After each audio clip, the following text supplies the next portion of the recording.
emulators were used in the production of this podcast.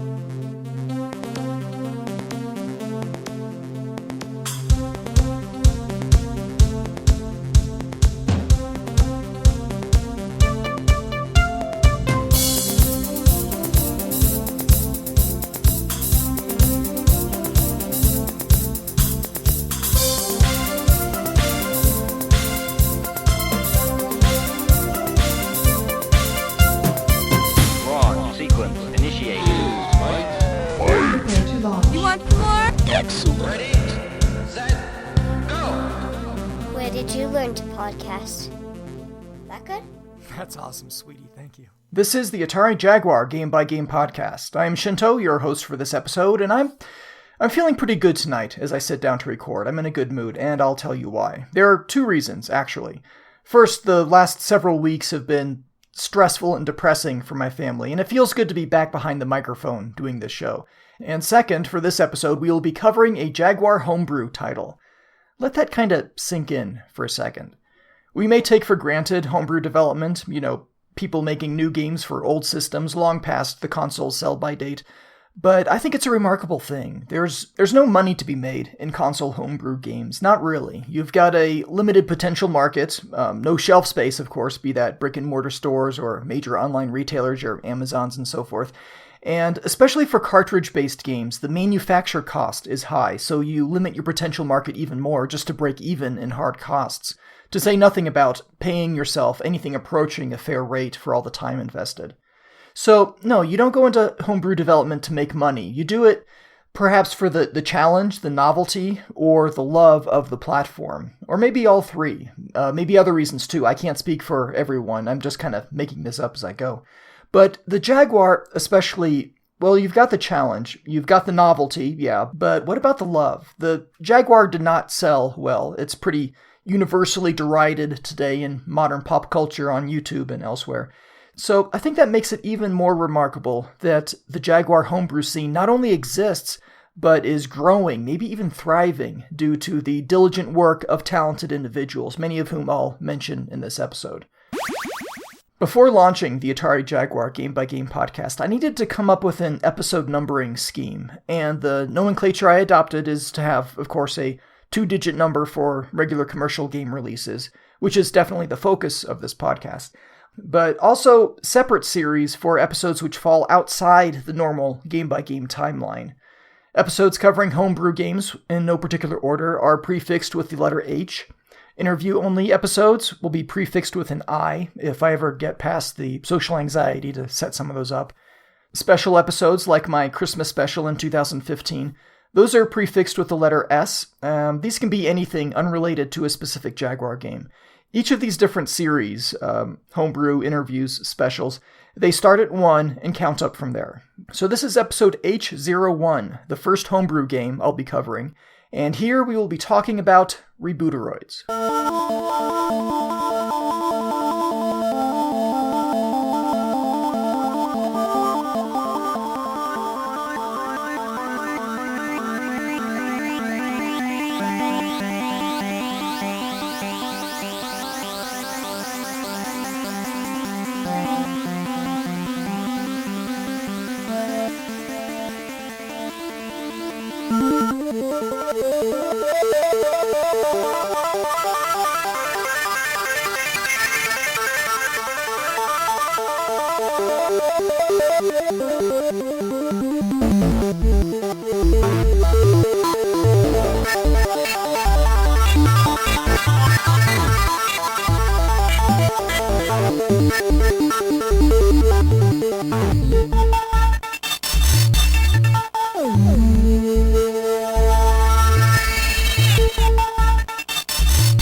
Rebooteroids is a 4MB cartridge developed by Reboot and published by AtariAge on November 14th, 2016. It is a 360-degree overhead space shooter for 1 or 2 simultaneous players with cooperative and competitive modes, and it has not been rated by the ESRB. If it were up to me, I would rate this game K to A, kids to adults, ages 6+, using the scale contemporary with other Jaguar games. Reboot is a team of developers and artists and enthusiasts with roots back in the Atari programming scene in the mid-80s. Their goal as a team is not to create earth-shattering 64-bit masterpieces to shut down all critics then and now about what the Jaguar can really do. No, Reboot's goal is to create games that are fun and smooth and fast, as well as utilities and demos, not just for the Jaguar, but also the Atari ST and Falcon computers. There are currently 5 members of the Reboot team. These are Cyrano Jones, formerly of Sinister Developments, a company which signed on as an official developer for the Jaguar back in the 90s. Sinister Developments was an Atari ST developer starting in 1990, and for the Jaguar they were working on an overhead driving game called Slam Racer. Atari didn't advance any funding to Sinister for the game, and after a year, with the game about 2/3 complete, Atari shut its doors, turned off the lights, and that was about it for Slam Racer, though Sinister Developments did carry on with some Jaguar development, releasing the somewhat Kix-like game Painter in 2003. But back to Cyrano. The name Cyrano Jones may sound familiar to fans of Star Trek. This was the guy who gave a tribble to Lieutenant Uhura at the start of my daughter's favorite episode of the original series. Well, Cyrano Jones says that a tribble is the only love that money can buy. This pseudonym dates back to the mid-2000s and the development team Debug, that's D-bug. Anyway, Mr. Jones is a developer for Reboot, has previously worked on Jaguar homebrew games like Superfly DX, Downfall, Beebris, and Project 1, none of which I have discussed yet, but may at some point.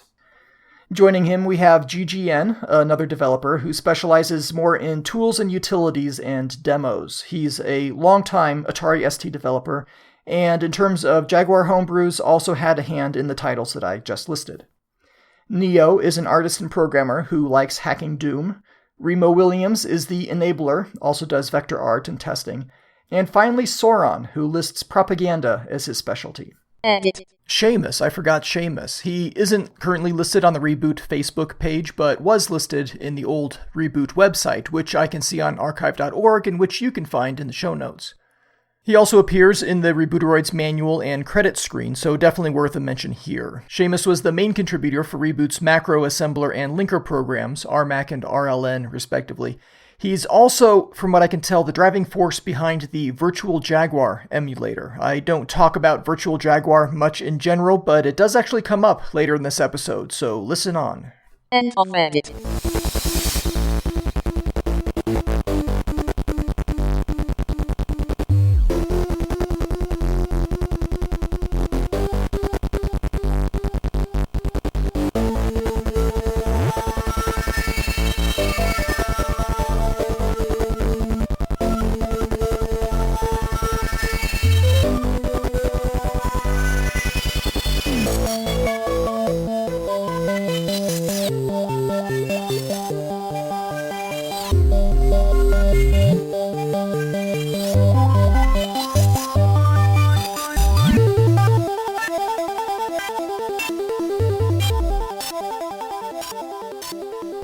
Development of Rebooteroids started after completion of a prior project named Project 1, a vertically scrolling shooter, which, as I said, I might cover in a later episode. There were many lessons learned from the development of Project 1, one of which was the need for a new bullet routine, a way to display and use bullets on screen. The routine written for Project 1 used integer math so that it was limited to certain angles and certain speeds, so Cyrano Jones wrote a new bullet handling routine, one with sub-pixel accuracy and 360-degree movement. Testing out the new routine necessitated something to fire the bullets, as well as some sort of target for object tracking and collision detection. And an asteroid-style shooter fit the bill, just a simple little game to serve as a testbed for these routines. I'm not going to talk much about the game Asteroids here. If you are interested in the history of arcade Asteroids and some of its notable home ports, I'll instead point you to episode 10 of the Pie Factory podcast. episode 141 of the No Quarter podcast, episode 44 of the Retroist podcast, episode 66 of the Atari 2600 Game by Game podcast, and episode 2 of the Atari 7800 Game by Game podcast. There are links to all of these in the show notes. Cyrano Jones worked up a functioning Asteroids clone in short order and figured maybe this could be a little minigame release somewhere down the road. But some members of Reboot figured, hey, why not make this into an actual full-fledged game? A couple months of development later, and an early preview demo of the game, dubbed Rebooteroids, a portmanteau of Reboot and Asteroids, was shown off at the French Atari Connection Party in mid-April 2011. Another Reboot title, Downfall, was also shown off at this event, but that is another story and will be told another time. Getting Rebooteroids out to the Jaguar-owning public was a weighty consideration because the game was expected to be over 2 megabytes in size, too big for BJL, and parts of the game had to be loaded out of ROM, so they needed a cartridge of some sort. There were promising flashcart projects, but nothing immediately available. Brief sidebar on BJL. It stands for Behind Jaggy Lines, but that doesn't really describe what it does. Basically, it facilitates Jaguar development without using one of Atari's rare and expensive Alpine development systems. Basti & Schick developed BJL. It required a modded Jaguar and a custom cable connecting the Jaguar through the second joystick port to your computer through the parallel port, which is quite uncommon today. Bishop has one. Yay, me. Yeah, but standard fare back when BJL was developed, which was, I don't have a date here, but in or slightly before 1998. An alternate method of using BJL without having to mod your Jaguar, which meant soldering a BJL boot ROM into the Jaguar mainboard, is to use the Songbird Productions game Protector Special Edition, which was released in 2002, and it had a built-in BJL loader. BJL loads images into the Jaguar's onboard memory, it's 2 megabytes of RAM, which is fine for Downfall, but given the size of Rebooteroids and other considerations, BJL wasn't an option, so without a good delivery mechanism, Rebooteroids was put on hold. In the meantime, these bullet and object tracking routines, which were the genesis of this whole project, these were tweaked and optimized and made more flexible. Perhaps other developers could use these routines, easing the barrier of entry in Jaguar game development, and this led to the creation of Raptor, Reboot's Automagic proprietary object tracking routines, which was an API used to make Jaguar development easier, much like how Atari Basic did for the Atari 2600. Is it Atari or Batari? I usually go with Atari, but I could be wrong. Raptor was announced in November of 2011, but it wasn't released to the public, just internally to other Jaguar developers, forming a loose collective known as Jaguar to further enhance the project. Additional games were developed by Reboot using Raptor, including the rotary shooter Kobayashi Maru and the Activision Sequest-inspired HMS Raptor. Meanwhile, Rebooteroids remained on the shelf for the most part. Around the beginning of 2012, it was reworked to function off of a CD instead of a cartridge. In May 2012, Cyrano Jones revisited the Rebooteroids code and found a lot to dislike. Raptor was derived from some Rebooteroids core code, but Raptor had since evolved and improved as its own project, leaving the code for Rebooteroids behind, where it became dusty and actually unreadable. When you're actively working on a project, you know what your code is doing, but shelve that for a few months and come back to it, especially if you didn't comment your code very well, it can be hard, if not impossible, to pick back up as is. Cyrano Jones wanted to see this game to completion, but was faced with scrapping large chunks of it and starting over leveraging the Raptor library. Even then, the original scope would have to be scaled back. It was either scale back or shelve the game forever. No more multiple worlds with different graphic styles, just keep the vector look. The challenge screens, time trial challenge screens, take those out. Keep the core of what made the game fun, power-ups, power-downs too, though those would later be removed, and focus on fast rock-blasting arcade action. Progress picked back up in September and October 2012. A new bonus round was added. The slick front-end menu system, which I'll get into later, that was removed and then re-added because it really is pretty slick. The game, still a work in progress, was shown at eJagFest 2012. Additional polish, features, multiplayer, Easter eggs, level design, graphics, and sounds, all that went in over the next 2 years. It's more marathon than sprint, as Remo Williams put it in a forum post on AtariAge. Real life interfered, the difficulty of lining up actual cartridges to run it. Yeah, the target shifted back from CDs to cartridges. And there were additional changes going in, like being able to start at a higher level once you've unlocked it, in intervals of 10 levels. That went in October of 2015.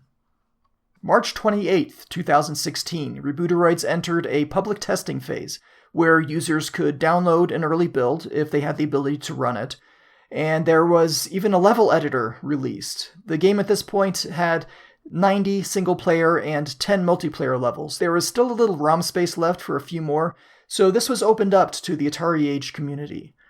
Bugs were found and squashed, feedback was gathered, and the last version of the public testing ROM image to be released was from July 3rd, 2016. November 14th, 2016, Albert on AtariAge announced the immediate availability of Rebooteroids, complete with box and manual and molded cartridge casing for the game, available in either standard gray or clear. Rebooteroids was finally out.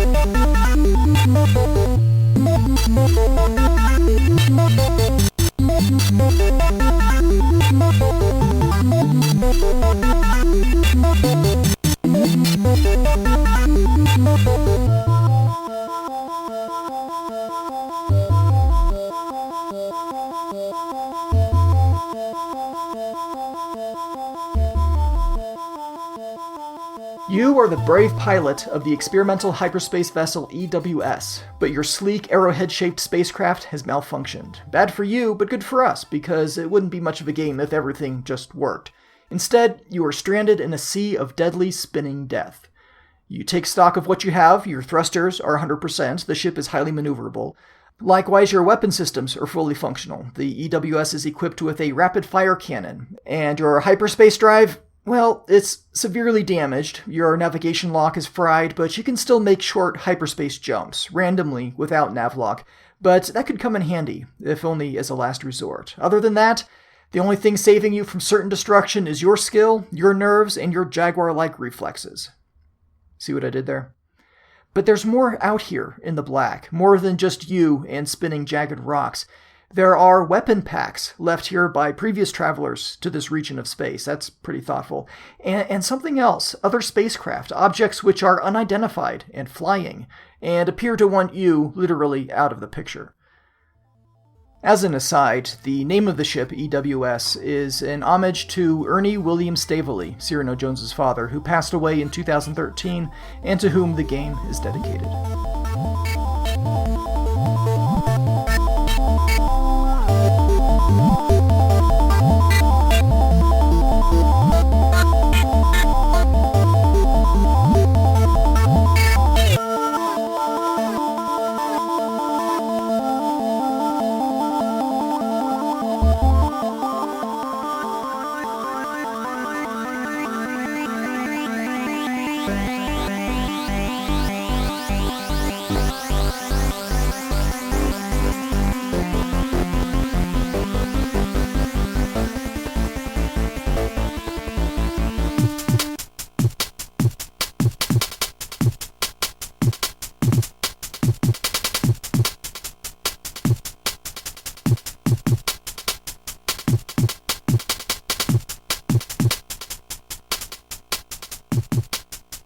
In Rebooteroids, there are 3 major game modes. The main one, called Rebooteroids Arcade, features 100 handcrafted and individually named levels.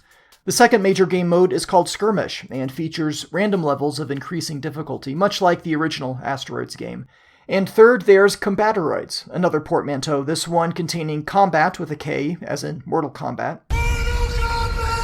And of course, Asteroids. This is a 2-player head-to-head battle, and is not actually the first mashup between Mortal Kombat and an old Atari arcade game. That honor, I believe, goes to a 1994 PC game called Pong Combat. That's right, Pong, with weapons and fatalities. Yellow Paddle wins. Flawless victory. I found it on a shareware compilation CD in 1996 and thought it was a blatant ripoff, sure, but tongue-in-cheek and actually a clever idea. But we're talking Rebooteroids, and the Mortal Kombat tie-in here is in name only. The first two game modes, the main game and skirmish, have a two-player cooperative feature as well. Player 1 controls the ship, movement in hyperspace, and Player 2 mans the blaster. You are armed with a rock-blasting cannon that gives you rapid fire if you hold the button down. And this can be upgraded with power-ups hidden throughout the game. You don't automatically get the power-ups, you've got to chase them down as they fly across the screen. You only have about 30 seconds to catch a power-up before it disappears for good, and it'll start flashing for the last 5 seconds or so. The power-up icons themselves are built around a triangle, indicating your ship, and a variation of that indicating what the power-up adds. Each icon also pulses between white and another color, a different color per power-up. In alphabetical order, which is also the order used in the manual, some people out there notice that sort of thing, so good job. The power-ups are double damage. Double damage. The power-up icon shows an X2, pulsing red, and it does just what you think it might, based off of what the voice just said. But just to clear up any confusion, every time you grab this or any other power-up, some text at the bottom of the screen will tell you. So in this case, it says firepower doubled, and it also turns your projectiles blue instead of the usual red and orange. Twin Shot. Twin Shot. Gives you two simultaneous streams of projectiles in a V-shaped pattern, and that's what the icon looks like. The icon has a purple pulsing color, and the text reads Dual Shot Activated. All these text descriptions end in exclamation points, so I have to read it that way when I list these off. Range Extended. Range Extended. Makes your shot travel farther across the screen. Without it, your shots travel roughly half the screen, but with Range Extended, this increases to the full width of the screen, and since the screen is wider than it is tall, your shots travel a little more than the height of the screen. The icon shows 3 waves of increasing size above the triangle, and pulses with a cyan color. When you pick it up, the text at the bottom of the screen reads Firepower Doubled. And finally, Rear Shot. Rear Shot. This adds another projectile stream in the opposite direction as your primary cannon. If you want to shoot evil space rocks using your backside, this is the way to do it. It doesn't have the same range as your primary cannon, maybe about a quarter of the screen, but it's a good way to cover your donkey. The icon shows 1 projectile at the nose of the triangle and 2 behind, and pulses yellow while waiting to be picked up. The text reads, Reverse Gun Enabled.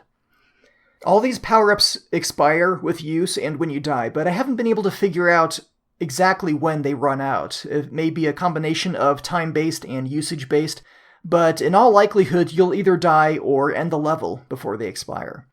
You cannot have more than 1 power-up at a time. If you have one active and pick up another, it'll replace the first one. If your fight-or-flight reflex is leaning toward the latter, you may be able to perform a quick getaway using hyperspace. As I said, you don't know exactly where you're going to end up, but if the only alternative is certain death, you'll be glad that your hyperspace drive is at least somewhat functional. When you engage hyperspace, you'll hear Hyperspace. And the text at the bottom of the screen will read Hyperspatial Gateway. On screen, your ship will grow as if it's leaping off the screen toward you, the player, and I think this is pretty neat. It makes sense because if traveling through hyperspace, which, by the way, ain't like Dustin Crop's boy, if this is a form of extra-dimensional travel, then in a 2D game like Asteroids, hyperspace may actually involve entering the third dimension. So I think the effect here works well.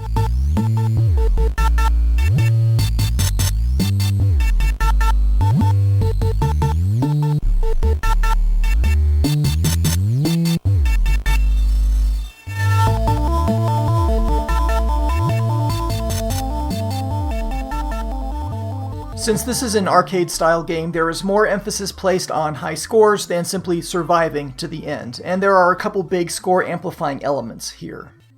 The first is the shooting multiplier. This builds the longer you're consistently blasting things, starting at 2 times and moving to 3 times and topping out at 4 times. When you hit 2 or 3, you'll get this sound. And when you max out the multiplier at 4 times, you get this sound. You'll see a 2x, 3x, or 4x graphic pop up and then disappear on screen. And the text at the bottom will read score multiplier x2, x3, or x4. When you microwave popcorn, you need to wait until there's a second or two pause between pops. You don't stop the microwave while you're hearing consistent kernel pops. And in the game, in Rebooteroids, if there's a pause in the blasting action, the multiplier will reset back down to 1. There's no sound for this, but the text at the bottom will read multiplier reset. Again, exclamation point. You do not lose this multiplier when you die, you pick it right back up, but the multiplier does reset at the beginning of each level. Fortune favors the bold in Rebooteroids, and that goes beyond simply blowing stuff up. If you want big points, you've got to move around too. Your ship is red usually, but on the move, keep thrusting and you'll turn green. Once green, you get more points. Exactly how many I'll talk about later. The greenness seems based on the distance traveled over time. So when you reach this threshold, you turn green, and when you do not, you don't move far enough, fast enough, you return to red. Thrusting around in a tight circle will not get you green because you're not covering enough ground at speed. If you die while green, you'll respawn green as well, though for how long depends on how quickly you get moving again. Your greenness will expire at the end of each level. Now, if you're concerned about pulling flagrant delta Vs and using up your available reaction mass, don't be. You're overthinking it. That's just a game. And honestly, instead of sitting in the center, shooting out in all directions, if you're flying around, strafing evil space rocks, the game's a whole lot more entertaining. What sort of things are you going to be blasting in this game? The usual targets are craggy asteroids, which come in 2 basic shapes, and one of 3 sizes each. Destroy the largest, and it splits into 2 smaller ones. Each of those will split into 2 smaller pieces of protoplanetary debris when destroyed, and the smallest of the 3 sizes will not break apart again, but will instead vaporize. So, if you're doing the math, each one big rock requires a minimum of 7 hits to be thoroughly obliterated. You get 10 points for each level of destruction. No matter what you blow up, 10 points. Unless you're on the move and your ship is green, then it's 50 points. I'll call this the base destruction score. Every third time you blow something up, it's worth an additional 100 points.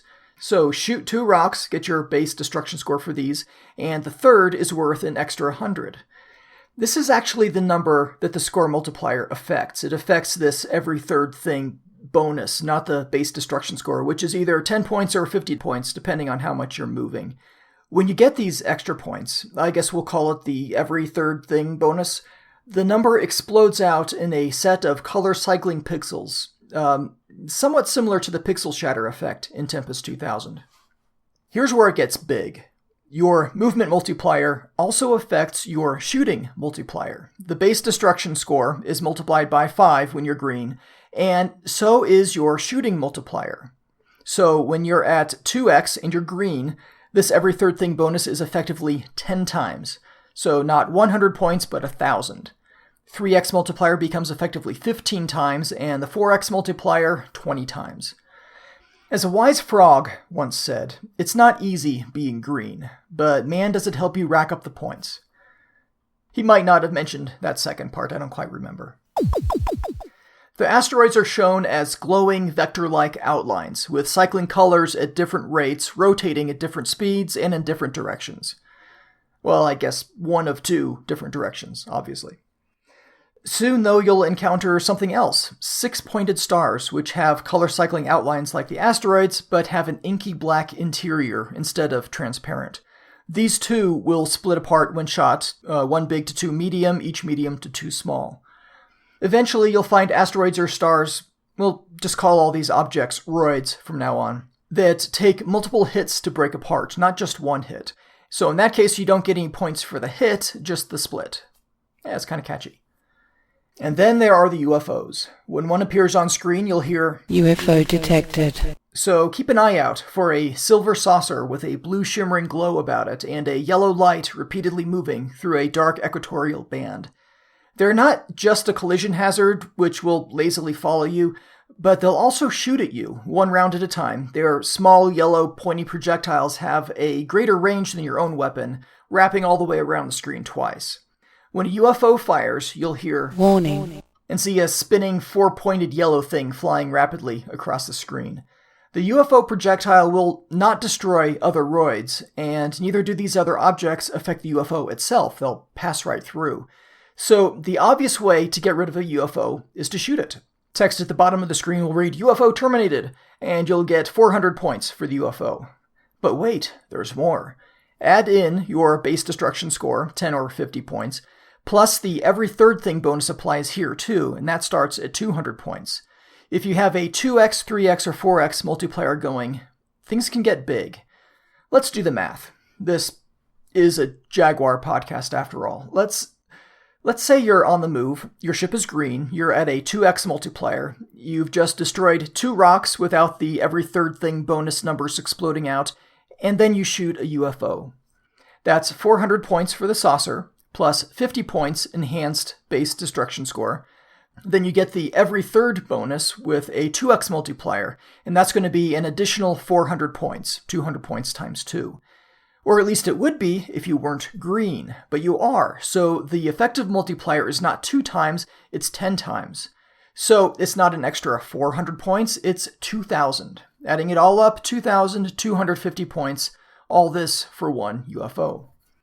There's another way to get rid of these guys, these flying saucers. If you don't want the points, or if you're a pacifist or whatever, you can just wait them out, and they'll leave. After about 20 seconds, the UFO will tire of taking shots at you and just meander off the screen. There's a never-ending supply of UFOs. They'll just keep coming in while roids remain on screen. And if you destroy the last asteroid and a UFO is still there, you'll still exit the level. Here are all the ways to lose a ship in the game. Collision with an asteroid or star or whatever. Text at the bottom of the screen will read Rock Beat Spaceship, which sounds like a rock, paper, scissors reference. Collision with a UFO. They are sometimes known to fly into you if you're standing still, and of course you could ram into them. The text at the bottom of the screen will read, Try to avoid the UFO. Getting hit by UFO fire, the text reads, Shot you, with 2 exclamation points, a reference to Tempest 2000. But that's the Tempest sound. The Rebooteroid sound is the usual. In all of these scenarios, the thing that destroyed you will continue on its merry way, and your ship spins up toward the player. If you have any ships remaining, you're placed back at the respawn point. You don't have to start the level over, and the name of the level is redisplayed at the bottom of the screen. If you're all out of ships, it's game over. Game over. I'll talk about what happens after game over when I describe the interface for the game. But first, let's get into the levels. In skirmish mode, it's a lot like arcade asteroids, increasing difficulty but procedurally generated. There's no limit to the number of skirmish levels, more roids of course, and they do get tougher as you progress, requiring more and more hits to break apart. The double damage power-up becomes increasingly useful here. In the main game, Rebooteroids Arcade, each of the 100 levels, numbered 0 through 99, is handcrafted. It also has a unique name, which is displayed when you start the level, and again, as I said, each time you die within the level. So this means that an actual human defined the quantity, toughness, size, speed, and direction of all on-screen objects, as well as where the power-ups are hidden, and also the player's starting position. You don't always start a level dead center, very important to keep in mind. When you clear a level, your ship grows in size as if lifting off the screen and disappears. You'll hear Wave complete. As a wave complete graphic slides across the screen from right to left. Big black letters, white edges, blue glow. It takes about 2.5 seconds to make the journey. Every 5th level is a bonus wave. You'll know one is coming because the wave complete text that slides across the screen is somewhat smaller and now has some tiny words below it, glowing green, which reads bonus wave approaching. And you'll hear Bonus wave approaching to back that up. Since the levels start counting up from 0, that means every 5th wave would end in a 4 or a 9. When you reach one of these, take a breath and steady your aim. You move across the bottom of the screen, left and right, while small-sized rocks move across the top of the screen, usually around 1 or 2 dozen of them. They can all be moving the same direction, or you could have multiple rows moving opposite directions. All of these rocks are vector-looking outlines, just like everything else you've been blasting in the game, except for one. One of these rocks is a solid color. It's still cycling colors, but filled instead of hollow. Your job is to shoot that one rock. After you do, another one becomes solid, and so on until you've destroyed them all. Do that, and you get an extra life. Extra life. Believe it or not, you can actually get a score multiplier going in the bonus waves, if you're fast enough, but personally I'd rather go slowly and try to get the extra life instead. It's far more valuable, in my opinion. If you accidentally hit one of the outlined rocks, a non-filled rock, the bonus wave is over and you're on to the next level. Bonus failed. Either way, you'll see the usual wave complete text slide across. In Rebooteroids, the levels are also hand-built, and there are 10 of those, designed specifically for this purpose. When stages cycle, you'll have the same wave complete text, and there are no bonus stages in Rebooteroids. The level editor Cyrano Jones and Reboot made was pretty cool. You place everything's starting position and various individual qualities like speed, direction, which power-ups they contain, if any, that sort of thing. And there's a button to fire up the Rebooteroids ROM, an early version of the ROM, in the virtual Jaguar emulator, and immediately try out the level you just built. It's very slick. It's designed for Windows, but seemed to work okay for me under Linux using the Wine compatibility layer. Aside from Rebooteroids, at least most variations, there are no endings here in Rebooteroids, no way to beat the game.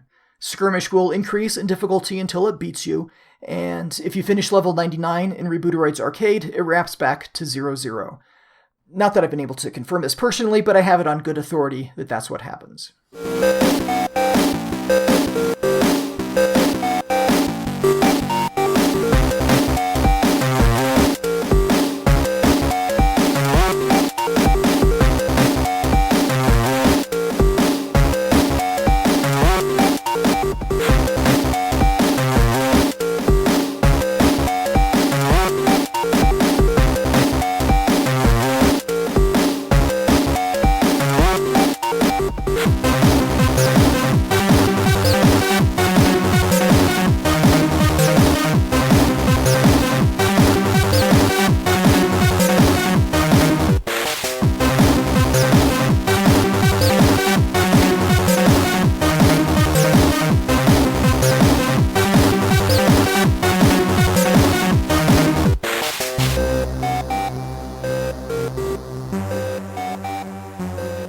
You have a lot of options in controlling this game. By default, the A button thrusts, moving forward in whichever direction your arrow-shaped ship is facing.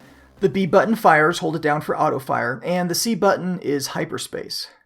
I'm pretty sure that's the default configuration. The manual shows it differently, but I'm almost positive when I first booted up the game, A was thrust, B was fire, C was hyperspace, and I'm too chicken to reset my cartridge EEPROM to double check. I don't want to lose my progress.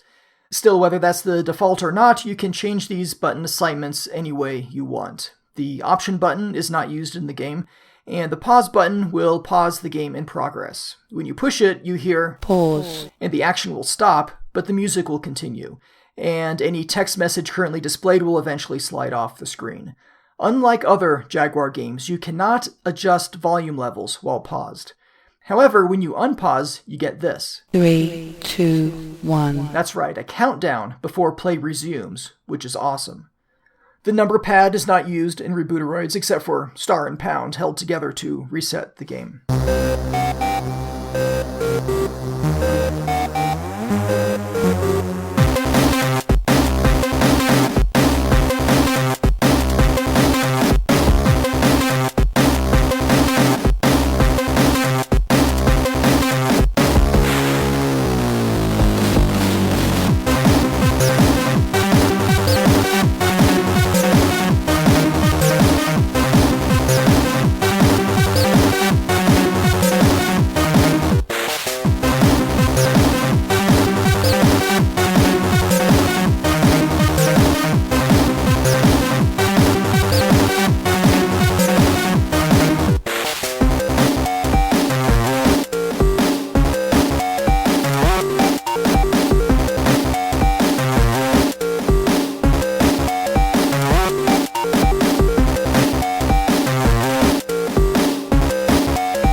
Rebooteroids boots up just like any other Jaguar game. In 1999, during Hasbro's ownership of Atari intellectual property, they released all rights to the Jaguar platform into the public domain, including the cartridge encryption key.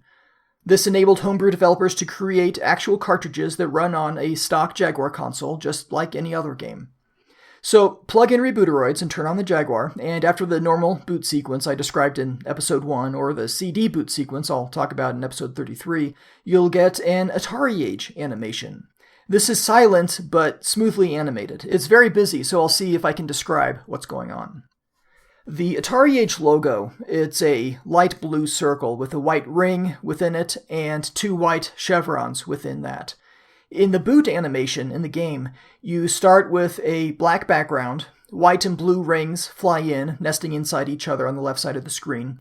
The words Atari in blue and Age in orange fly in and take their place, as one of the chevrons comes shooting its way in from the top. The blue center of the AtariAge logo emerges from the left, chomping like Pac-Man, and nestling inside the blue and white rings. The other chevron coasts down, lunar lander style, and as both chevrons take their place in the middle of the logo, a blue dot bounces around the screen, off the URL as it slides in from the left like a paddle from Super Breakout.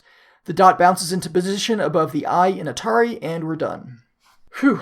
All this in 4 seconds, around 92 frames of animation. It's very cool, polished and slick and unpretentious, and it was a neat surprise when I first turned on the game.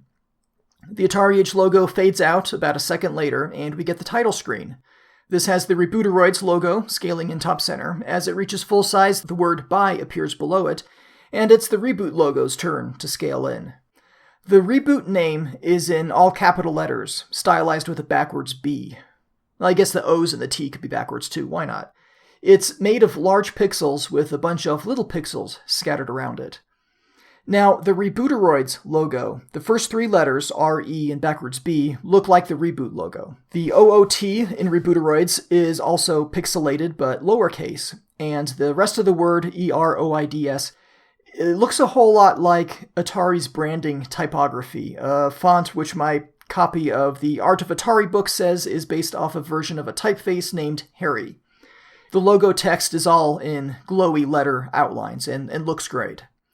After the name and logo appear, you see the copyright and a line of red text which says portions of this code contain, and then a list of various components in blue text, including the sound engine by U235, the Raptor engine by Reboot, Jagtopus software by SCP-CD and Zero Square, the BJL loader by 42 Bastion Schick, and Jagtopia Freeboot by Reboot. I'll talk more about what these actually are when the time comes. At the bottom of the screen is the dedication for Ernie Staveley, 1929 to 2013.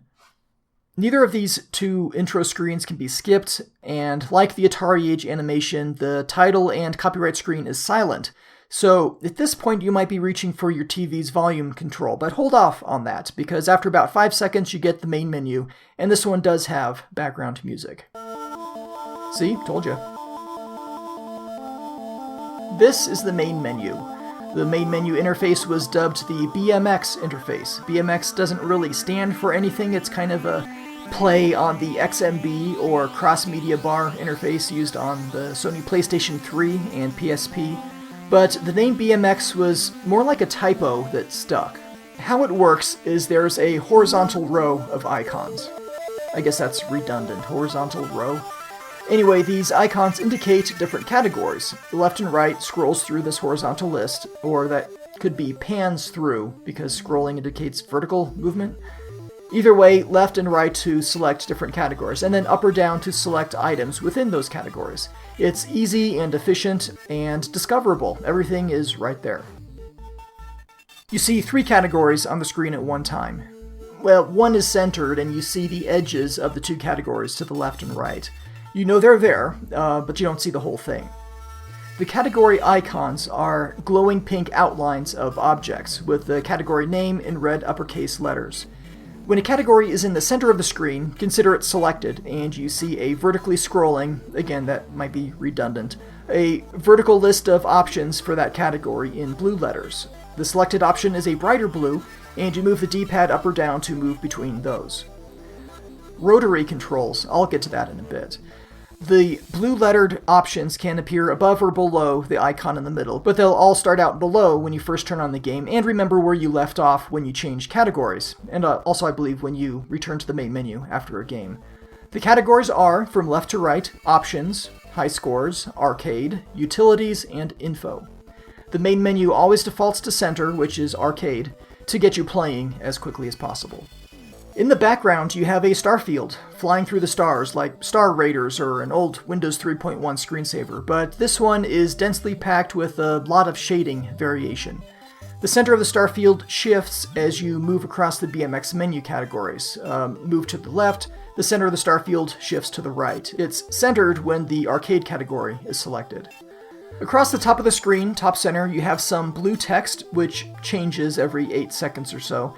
It rotates between the game name and copyright, Rebooteroids copyright 2016 Reboot. The high score, this would be for the main Rebooteroids game. The phrase press gate to change input, the word gate is in red, and then the skirmish high score. It'll continue looping through these 4 messages. In the upper corners, in larger red letters, you can see the current controller configuration for each player. Player 1 on the left, player 2 on the right. This can read either J-Pad, or Joypad, the regular Jaguar controller, this is the default, or Rota, R-O-T-A, short for rotary. This is a modified controller with a rotary dial. I've mentioned before that Nick Persing was kind enough to send me one of his rotary controllers, which are available for sale on eBay, link in the show notes. And this was great for Tempest 2000 and works just as well here in Rebooteroids. Maybe better. In Rebooteroids, the rotary dial will rotate your ship left or right. In 2-player cooperative mode, a rotary dial for the second player will rotate the cannon left or right. The rest of the buttons are the same. The rotary controller also works in the bonus waves and will move your ship left or right at a consistent rate across the bottom. You can't spin faster to move faster, at least not in my experience. But as I said, speed isn't much of an asset there in the bonus waves. Navigating through the BMX menu with a rotary controller, you change categories by rotating the dial left or right, and move up or down through the options in each category using the A and C buttons, respectively. The B button chooses the selected item. Along the bottom of the screen, the text reads, "Use the D-pad to move around the menu," if you're configured to use the joypad, and if player 1 is rotary, the text changes to rotary for left and right, A and C for up and down. The words D-pad, rotary, and the letters A and C are in red, the rest of the text is in blue. The pound button on the controller, or number button, or hash button, gate button, the text at the top of the screen calls it gate. Whatever you prefer to call it where you live, tic-tac-toe button, or knots and crosses button. I've heard it once called an octothorpe. Comment sign, several programming languages use it for comments. Crunch, there's a distribution of Linux called Crunchbang Linux, named after the first 2 characters at the top of a script to specify the interpreter. I've always personally called that the shebang. How about waffle? I've heard that one, the waffle key. We usually call it the pound sign here in the States, or at least I do. On every episode I've recorded, I'm pretty sure that's what I called it. But I don't think that name really exists outside the US, so maybe hash sign will be less ambiguous. I'll give that a try. The hash button will quickly and easily toggle between J-pad and rotary. Hash button. Yeah, maybe I'll get used to it. If you have a rotary controller and move the dial, it'll automatically switch from J-pad to rotary. This is true for both player 1 and player 2. It won't switch back to J-pad automatically if you go back to using a regular controller, but I'm not sure how likely that is. After playing a game in rotary mode, I'm usually switched back to J-pad when returning to the menu. Usually, but not always, I don't think. Could be my imagination. But I can turn the rotary knob back and forth for the auto detection to kick back in, or I could hit the hash button. Hash button. I'm going to tackle the main menu from left to right. At the far left, you have options. The icon looks like 3 vertical slider controls, and inside that category, you have the following, options. First is music. As I said, you can't adjust music and sound effects while paused, but you can adjust them here. On one hand, this is inconsistent with most other Jaguar games, but on the other hand, this way is much more discoverable. So select the music option, and a slider will pop up, a smoothly moving horizontal slider that's blue with glowing edges. It's a common look throughout the game, which is fine by me. I love the glowy outline look. left or right to adjust the slider, and the B button to save the changes. The pop-up is a rectangle that's outlined in blue, and in a neat bit of polish will shift the background of the screen, the menu, a bit when activated. Many pop-ups contain text, usually blue, with actions like buttons or D-pad directions shown in red. Back to the music slider. An odd little thing about the music. If you turn it all the way down, obviously you'll hear no music, but also you'll hear no explosions. Other sound effects are present, just not those.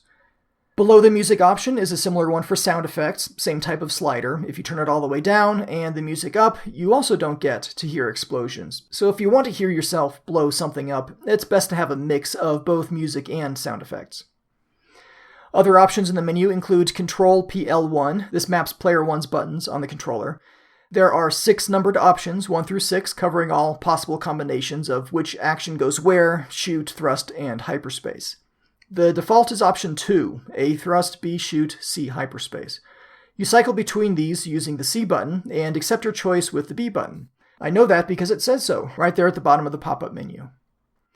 Below this are 2 separate options to fine-tune Player 1's rotary dial, Rotate Rate PL1 and Rotary Trim PL1. The manual says that the rate is how much the ship turns with each click of the rotary. This is shown on screen as a horizontal slider, but unlike the volume sliders, it doesn't move smoothly left and right. There are 9 different positions. My rotary controller doesn't click, so I can't help you there, but I found that I get a near 1-to-1 movement ratio between my rotary knob and the on-screen ship at the 4th position from the left, so 1 notch left of center. 1 notch right of center gives me about a 2-to-1 ratio of on-screen ship to twisting action, so that's about where I like to keep it. Now, my ratios and yours also depend on the rotary trim, the next option in the list. This has a more fine-grained slider, 17 different positions. This adjusts the sensitivity of the rotary dial. Left is less sensitive to movement, right is more sensitive. I keep mine dead center, but if you have a rotary controller, by all means, don't take my word for it. Find what works best for you. The first Rebooteroids arcade level is a good place to test it out, just one big slow rock moving your way, so give it a try. Next in the options list are the same control, rotate rate, and rotary trim options for Player 2. Even though these are for Player 2, only the Player 1 controller can navigate the menu and tweak these settings. Player 2, all you can do to alter your own controller is activate rotary mode, either by turning your rotary knob or by hitting the hash button on your controller. At the bottom of the options menu is background gamma. This basically controls the intensity of the background pattern during gameplay. I'll talk about this more a little later, but rather than a plain black background in the game, there are patterns, designs in various colors. If you move the background gamma slider all the way to the left, you'd be hard-pressed to notice any of these background images. It'll just look black.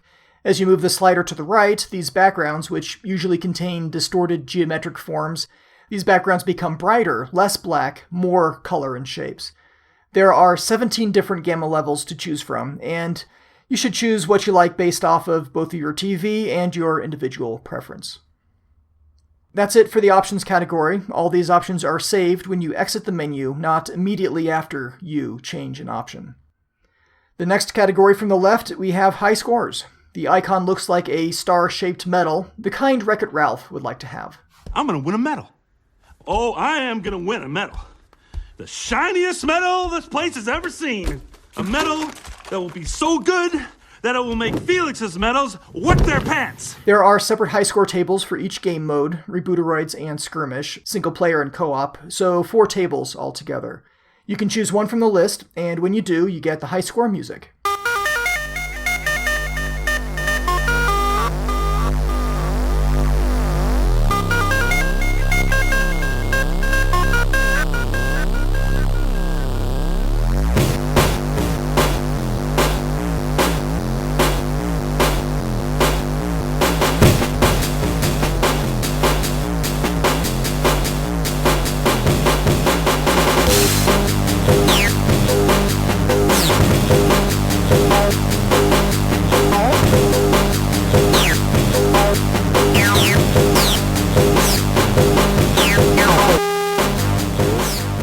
You also have the title of the game at the top, the name logo, Rebooteroids. and a numbered list of scores, 0 padded, so 0-1 at the top, 1-0 at the bottom, or 10, I guess you could call it.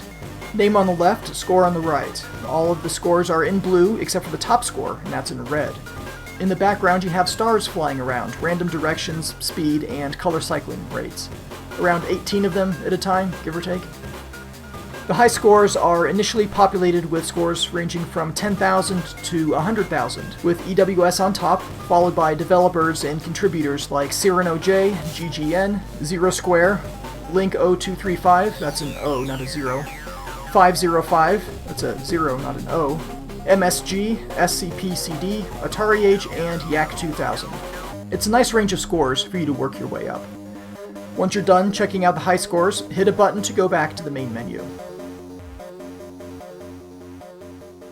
The next category is Arcade, the center of the BMX category list and the focus of the game. The icon is the outline of a joystick, a ball-top joystick at a slight leftward angle. And the options in this category are Start Game Co-op, Skirmish, Skirmish Co-op, and finally Combateroids. If you choose one of the first two, that's the main Rebooteroids arcade game with the 100 named levels, and you'll get a pop-up menu on the right where you can choose the starting level in increments of 10 once unlocked. You unlock a level by reaching it, and this pop-up list also shows you the highest actual level you've reached, which is good to know. Select the starting level with the D-pad or rotary knob and hit B to enter the game. You can back out of this screen and return to the main menu by hitting the C button, but that's only true for the single-player Rebooteroids arcade. In co-op mode, the C button will also start the game, just like the B button. In the skirmish modes, there's no starting level choice, so you just jump right in, like dropping a coin into an asteroids cabinet. Choosing Combateroids will give you a whole other menu to set up your game. There's a brief pause before this menu is displayed, and it comes with its own music.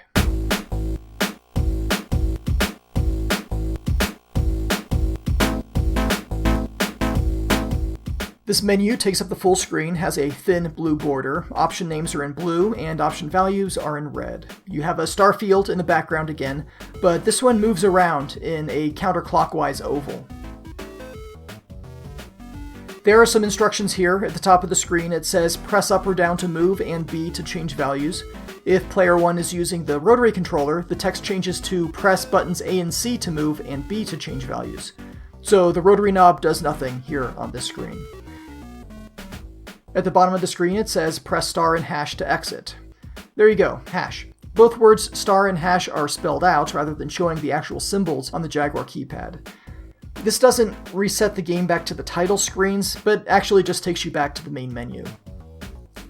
So, Combateroids game options. First we have game ends at, and the possible values are best of 25, best of 50, best of 100, and infinity. These numbers refer to points. If your opponent is hit, either by you or by a roid, you get a point, and the one who reaches one of these numbers is declared the winner. These best of numbers may sound like big numbers.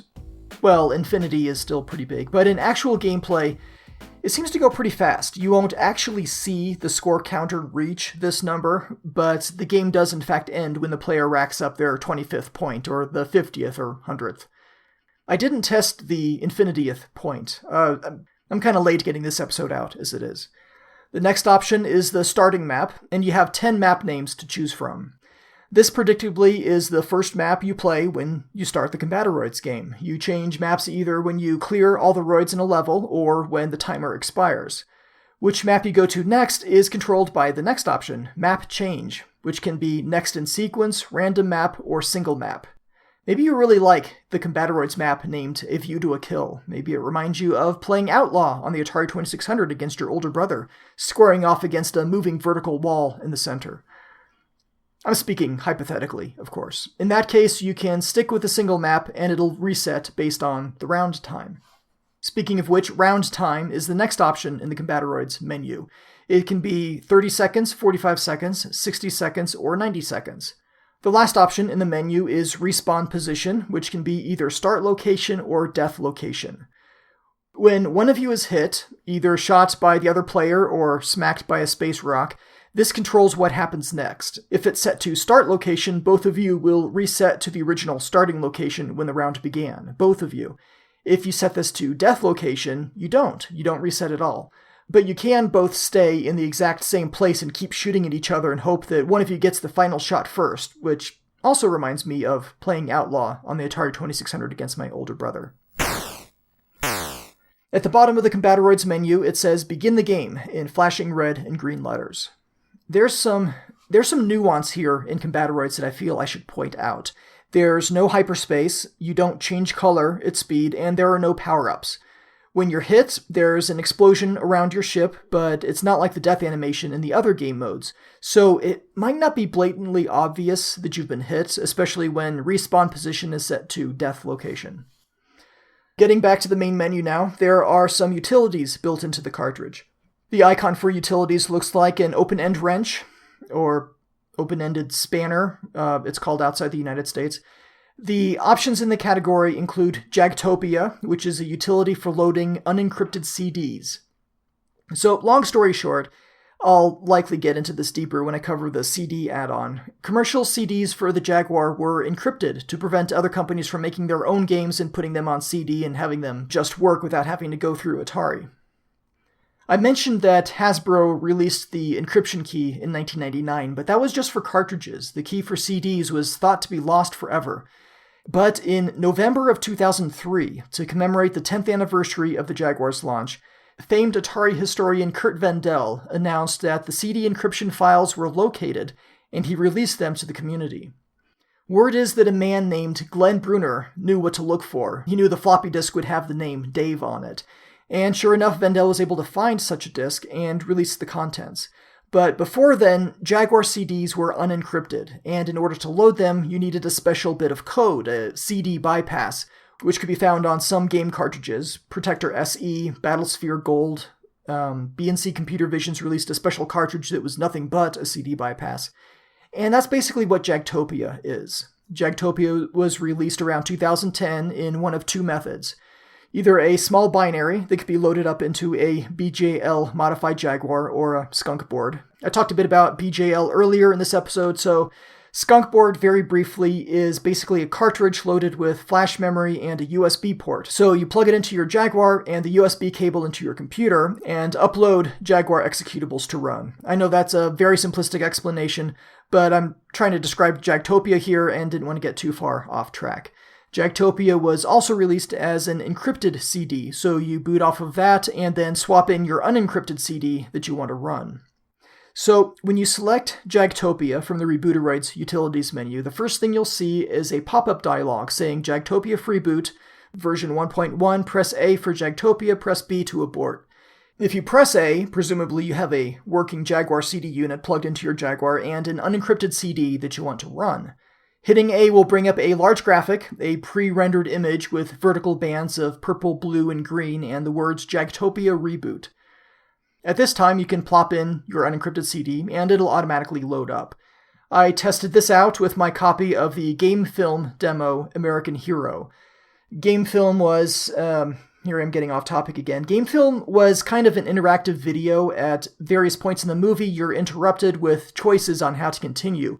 It could be 2 or more choices cycling between them, and you hit a button during the desired choice and continue on with the movie from there, from that branching point. Maybe I'll talk more about this in a future episode. I think it's certainly worth a separate episode, maybe as a special. So, yeah, that's Jagtopia. Power cycle the Jaguar to get back to Rebooteroids. The next option under Utilities is BJL Loader. The pop-up menu says BJL, copyright Bastian Schick. Press A for BJL Load, press B to abort. Pressing A will give you a text screen, 8-bit BJL Loader ROM waiting for upload. I did not test this out, but again, like Jagtopia, power cycling the Jaguar will get you back to Rebooteroids. Below that in the Utilities category is Cheats. Choosing this will give you a new screen, which happens to be nearly identical to the high score entry screen. You get the high score music, and there are a field of dim blue 5-pointed stars of different sizes slowly moving up. You have the Rebooteroids logo at top, and a large carousel of letters in an oval. The characters alternate between blue and red in color, include letters and numbers 0 through 9, and there's also an exclamation point, an ampersand, greater than and less than signs, and a carriage return arrow, much like you probably see on your computer keyboard's Enter key, which you use here to submit your cheat code. There are little white arrowheads above and below the character in the top center of the carousel. That indicates which character you get when you hit the B button. In the middle of the screen it says enter your code, and you have 8 possible character spaces. If you make a mistake, the C button functions like a backspace. If you enter the code correctly, you'll hear this. Cheat activated. And you see a screen with giant letters, white outline with a blue glow, saying cheat active against a background of colorful 5-point stars. When you are using cheat codes, the game will not let you enter high scores, which makes perfect sense. As for what these cheat codes are, or what they do, they have not been released publicly as I record this, so I can't really help you. It's no good, Skipper. I don't know the codes. If you entered an invalid cheat code, which I was able to pull off quite successfully, you're just dropped back to the menu. Next under the cheats option is Jukebox. Here you can play any of the 4 musical selections in the game by pressing numbers 1 through 4 and 0 to exit. I know this because it says right at the top of the screen, above a neon-looking record player that says Reboot Jukebox in text curving along the inside center of the turntable. At the bottom you have where the song is used, the name of the song, and the artist. So here's the list. 1 is the main menu theme, Small Happy Bear by MSG-RG. That's what you hear by default when you enter the jukebox. 2 is the game music, Roids by 505. It's actually multiple songs, 2 about 4 minutes in length, 1 about 2.5 with some spacing between them. The entire sequence will loop around. 3 is the high score theme called Potentially by MSG-RG. And finally 4 is the Rebooteroids music, Multiroids by 505. The screen is redrawn when you choose a different song. If you have the music volume turned all the way down in the options menu, believe it or not, you won't hear anything in the Reboot jukebox. The last utility is Reset EEPROM. Most Jaguar games have a special key sequence, star option hash, which will reset the bit of memory on the cartridge used to store configuration settings and high scores. Here in Rebooteroids, there's no magic incantation. It's right there on the menu. The manual says to use it in case the memory becomes corrupted, and I don't know what a corrupted EEPROM would look like, so it's likely you'll never have to use this option, but there it is, just in case. Moving on to the final menu category, this one is named Info, and its logo is an italics letter I in a circle, a pretty common symbol for information, I think. Under this category are the options About Game, About Reboot, The Greets, and High-Res Title. About Game pops up a dialog which contains copyright information, both for Rebooteroids itself and for the things like Sound Engines, Jaguar CD BIOS, Raptor, Jagtopia, and the BJL loader. Press B to close this. About Reboot has all the people involved in the making of this game, Cyrano Jones, GGN, and Seamus from Reboot, and additional help from Funky, Sonic, MSG, 505, Remo Williams, Sauron, Neo RG, Racer X, and Austin. Austin mentions in his Let's Play video, which I'll link in the show notes, that he was involved in testing of this game, and this screen proves it. Again, press B to close this pop-up box. The Greets is a shout-out. Unlike some other podcasters, I don't have a problem with the phrase shout-out as long as it's used sparingly. So this is a shout-out to the people who deserve special thanks. And finally, high-res titles. This shows a title screen in high resolution, and it looks sharp. It displays for about 7 seconds, then automatically exits back to the menu. Now, this was originally intended to be the actual title screen for the game, but one of the testers found that it crashed one of their Jaguars, a PAL region Jaguar. So rather than risk a game-breaking bug, the high-resolution screen was moved here because it's too awesome to leave out. I took a picture of this screen off of my CRT television for the authentic phosphor pattern and posted that to Facebook, all included in the show notes as well. I think the vast majority of Jaguars don't have a problem with this title screen. Both of mine, I own 2 NTSC consoles, both worked just fine on this.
Inside the game, first you get a screen which says Get Ready in large blue uppercase letters on a black background, and you hear Get ready. You only have about a second to get ready, and then you're in. For both Rebooteroids Arcade or Skirmish modes, you'll have a large 8-digit score at the top center. The current level numbers in the bottom right corner is a 2-digit number starting at 00 for Arcade and 01 for Skirmish. And the bottom left corner shows your number of ships represented as purple spheres or circles. You get 3 ships to start, and the number of dots on the screen indicates the actual number, not the number of ships in reserve. Bottom center is where the messages appear, sliding up, cycling colors for about 3 seconds, and then back down. I mentioned that the center text at the bottom contains the level name in Arcade and Rebooteroids modes, but in Skirmish it reads round and then a 4-digit number, starting with 0001. I guess if you're good enough to wrap the 2-digit number in the corner a few times, the center text will still tell you where you truly are. Besides, awesome at Skirmish mode.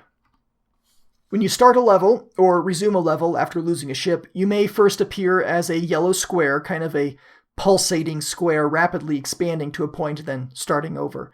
It does this automatically to keep you from spawning or respawning in imminent danger. As soon as mortal peril passes, you get your regular ship. You can override this by hitting the thrust button, A by default, and you'll immediately drop in for better or worse. In Rebooteroids, gone are the level numbers and remaining ships and large score display.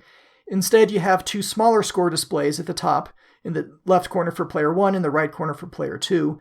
This tracks the number of times your opponent has been destroyed, be it by smacking into a roid or by your own well-placed shots. As I kind of mentioned before, for the final kill, these counters don't increment, so before you complain that, hey, this is a best of 25, but your counter still only shows 24, you can rest assured that you were, in fact, destroyed 25 times. It just doesn't change the counter for that last hit. Instead, you get the victory screen. If player 1 wins, you hear Player 1 wins. And the Rebooteroids music. On the left side of the screen is a giant version of the red player 1 ship spinning counterclockwise.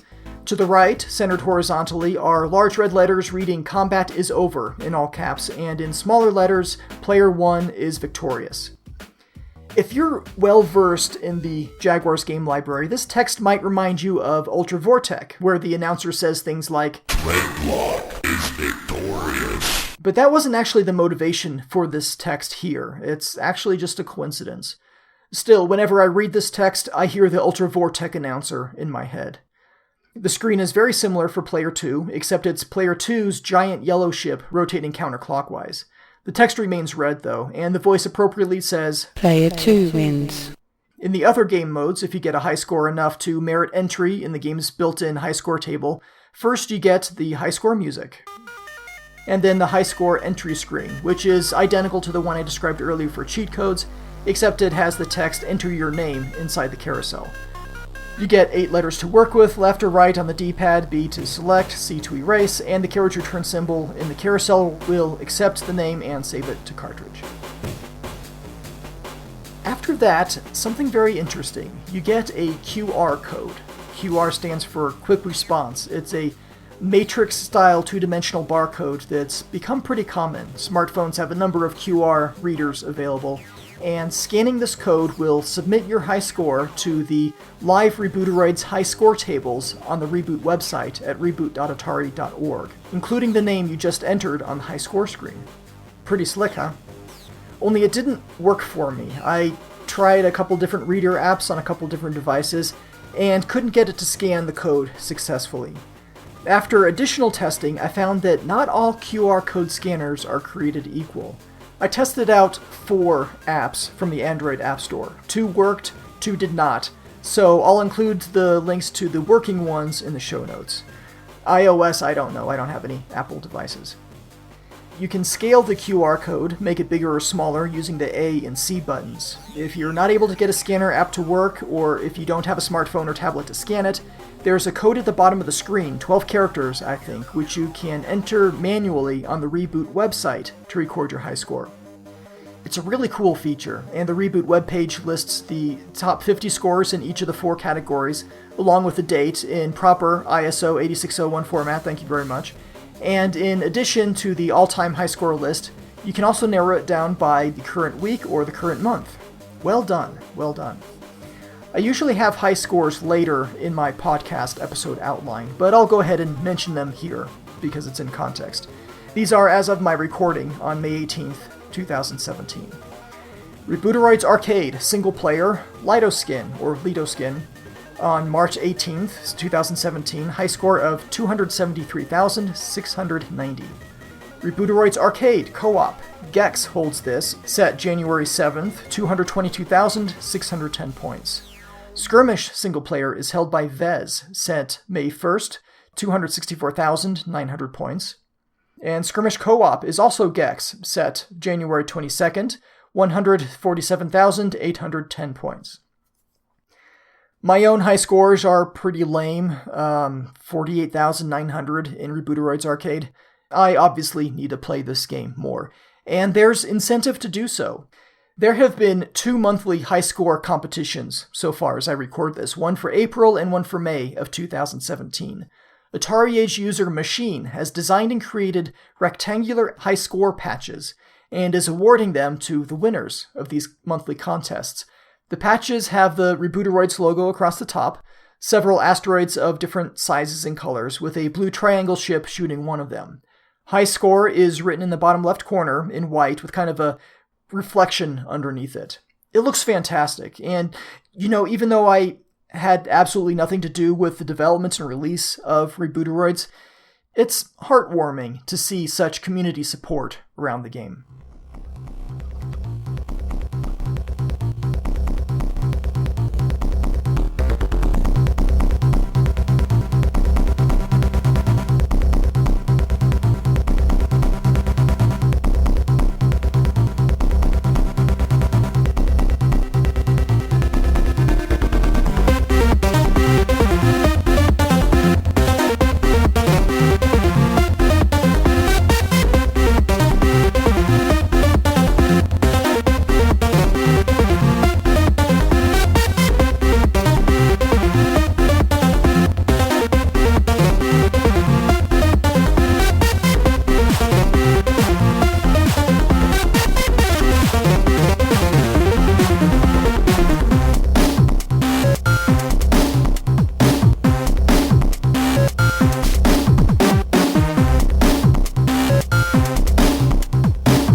I'd like to talk about the backgrounds and some of the graphics in this game.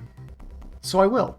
It's not just like a single background image for each level, but rather a set of tiles, a 4x4 grid, so 16 tiles total, that seamlessly blend together at the edges. Each tile set contains 5 different tiles, and there are 25 different color palettes which can be applied to them. So the end result is a great variety of level backgrounds without having to build each one separately and take up excess ROM space. There are a number of geometric shapes, skewed and warped and distorted triangles, octagons, rings, and so forth. The backgrounds are often predominantly a single color, but not always. In Combateroids, the background doesn't move, it stays fixed in one position, but in the other game modes, it moves opposite your ship's direction, as if you're flying over it. Just like a proper Asteroids game, everything wraps around the screen, go off the left, reappear to the right, and so forth. But with the addition of these backgrounds, you get the impression of not only depth, but scale. It's expansive. The levels seem bigger, less claustrophobic, because you have a never-ending background. It goes off in all directions. Even if you wrap around, it doesn't really, not in any noticeable way. One of the defining looks in Rebooteroids, other than the glowing vector-like outlines, comes from the Read Modify Write, or RMW bit, in the Jaguar's unique CRY color space. The designers of the Jaguar developed a Chroma Luma-based color profile called CRY, which is proprietary to the Jaguar, but has some interesting features. Smooth intensity shading, a well-represented color palette, which is better matched to the capabilities of the human eye, and efficient Gouraud shading. Much of the Jaguar seems built around the smooth polygon shading, like you see in games like Cybermorph and Iron Soldier, so that was definitely represented in CRY. The RMW effect, I believe, is part of the Jaguar's object processor and is used to perform special effects on CRY data. I won't go into detail, because I don't really understand it myself, but Rebooteroids uses read modify write on the current score on screen, the level number, around your ship's bullets, and around explosions. It blends against the background, even if you have gamma turned all the way down, modifying the background's colors in a visually striking way. You know what your ship's bullets, specifically, with the RMW effect, it reminds me of the television show Babylon 5, the sidearms that they carried on the station, the PPGs, I think they were called. The plasma bolts that these things fired distorted the backgrounds as they went, and the effect is not terribly dissimilar in Rebooteroids, but in Rebooteroids, the effect is more colorful. So that's one of the defining looks. As far as the sounds go, I'd have to say it's the voice that's the defining auditory characteristic here. Funky, Cyrano Jones's wife, was the voice talent in the game, and as you've heard, the speech is clear, and there are quite a number of voice samples. Earlier versions of the game used a distorted voice, which sounded like this. Range. Double. Wave complete. Game over. So I'd say Funky's voice is a definite improvement. She also provided the voice for Reboot's Project 1, which I mentioned earlier in the episode. Get ready. Blaster upgrade. Laser recharge. Game over. You might notice the Get Ready clip Get ready. is louder than all the other voice clips. It also plays whether or not you've turned sound effects all the way down in the options menu. In-game, you might also have minor collision preemption of the voice. You have range extended. The sound effects enjoy stereo separation. This is most noticeable and appreciated when you're shooting. Your death sounds can also appear in different channels. Saying that the voice defines the audio in this game is not meant to diminish the role of the music in Rebooteroids. The music was provided by two artists, 505 and MSG Reservoir Gods. 505 wrote the in-game music and the Combatoroids theme. MSG handled the title theme heard during the main menu and the high score music. These are 4-channel ProTracker module files served up by the mod tracker, which is part of the U235 sound engine. The title theme clocks in at a little over 5 minutes in length. Gameplay is close to 12 minutes, but that does include what could be considered 3 separate songs. The high score theme is about 2.5 minutes long, and the Combatoroids theme loops around after about 39 seconds. I'll include links to both 505 and MSG-RG in the show notes, so you can check out some of their other work. I didn't see the Rebooteroids music for either, but I did find music from other Reboot titles, especially from 505. Now, I'm pretty good at extracting and isolating music and sound effects from Jaguar games, but not so great at including actual gameplay sequences with all the sounds and music in their place. So here are a few frantic seconds of Rebooteroids Arcade, level 40, which is named Blow the Rules Away. 3, 2, 1.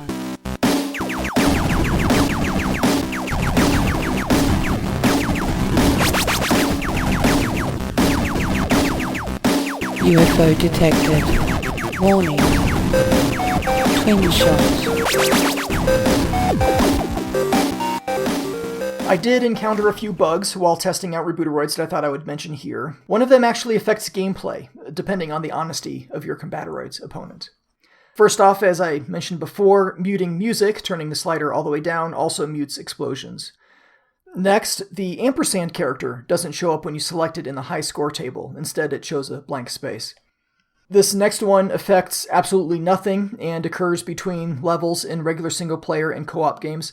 Your ship lifts up and disappears during wave complete, but if you hit hyperspace during the brief period of time following, you can pop back in.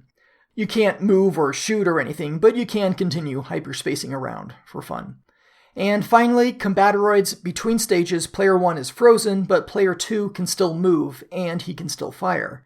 He can't blow up asteroids or anything, but he can score kills on player 1. Depending on your position and how the game is configured, he can get 2 or more cheap hits.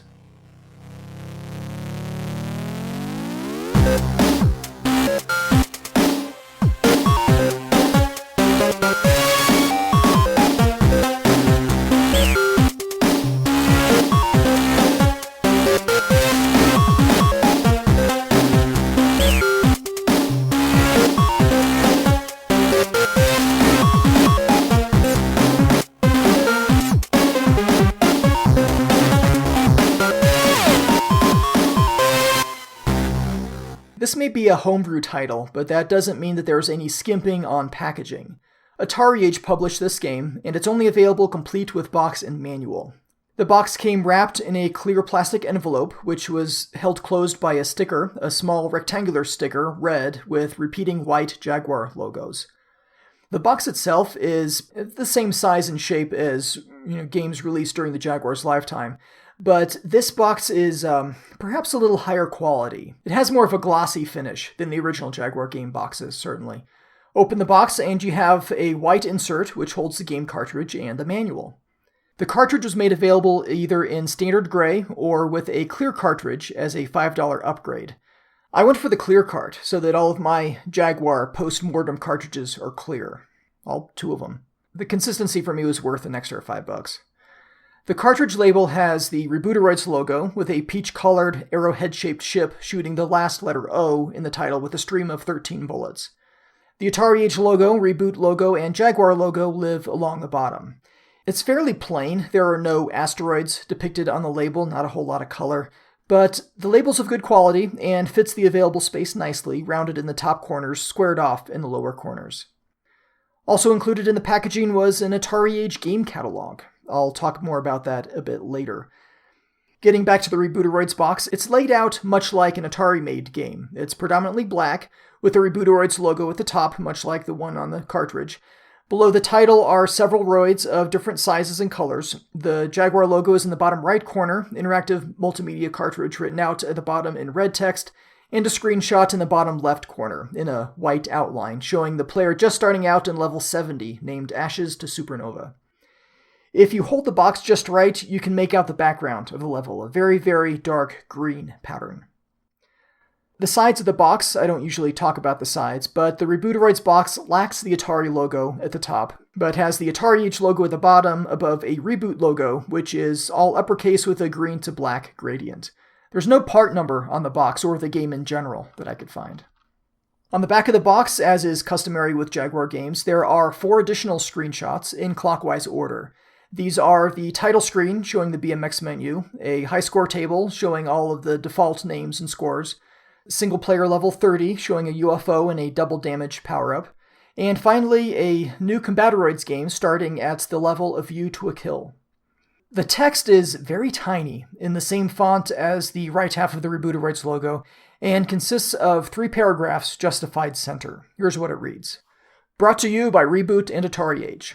Trapped in space, lost adrift in a sea of deadly spinning death, you, our hero, must maneuver the hyperspace test ship EWS through the storm and chaos and try to survive. Lurking in the darkness are strange unidentified flying objects, also intent on your destruction. Whoever they are not friendly. Previous combatants have left behind weapon packs to assist the unfortunate souls who follow behind them.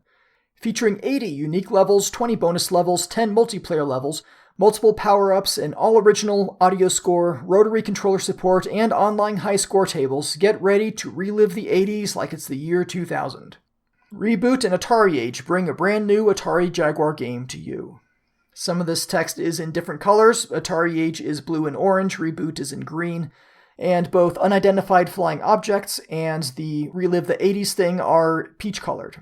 There's only one language here, and that's British English, given the spelling of the word maneuver.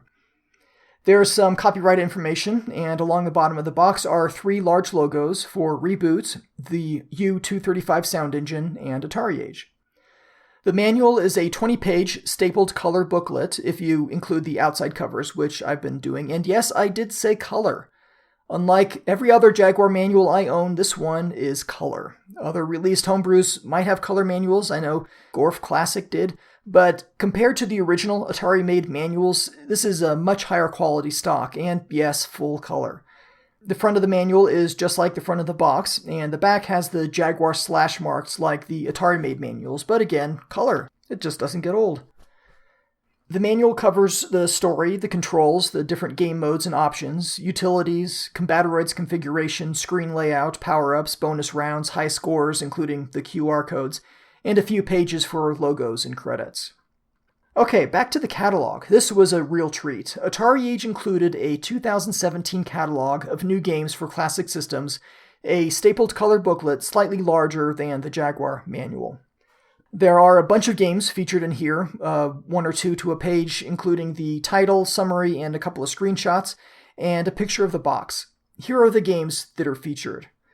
For the 2600, there's Scramble, Aguna, Drive, the Grizzlewop, Assembloids, Golden Legends, LEM, or Lem as it was commonly pronounced, Panky the Panda, and The Stacks, which is based off of the book by Ernest Cline called Ready Player One.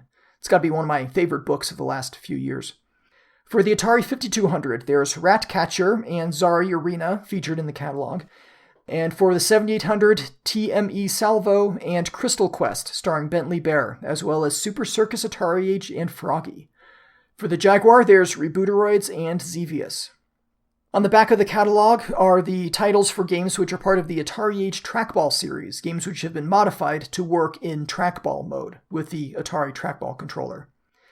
This catalog, it's a thing of beauty, not just because of the nostalgia getting an Atari game and having a catalog that I can study, but because all these games look awesome. It's like a resurgence of Atari awesomeness, and for a Fuji-loving geek like myself, kind of gives me goosebumps. That could be a mental defect, but one for which I will not seek treatment. Now, many people out there did not get this catalog with their Rebooteroids order. Albert of AtariAge ran out and had to get a new batch printed with some minor changes. I probably have one of the post-change catalogs since I ordered the game slightly after the initial rush. Other users on AtariAge reported getting additional goodies, like a few small metal pins, one with the AtariAge logo, one with the Jaguar logo, and one with a picture of the Jaguar console. I didn't get any of these, but that's okay.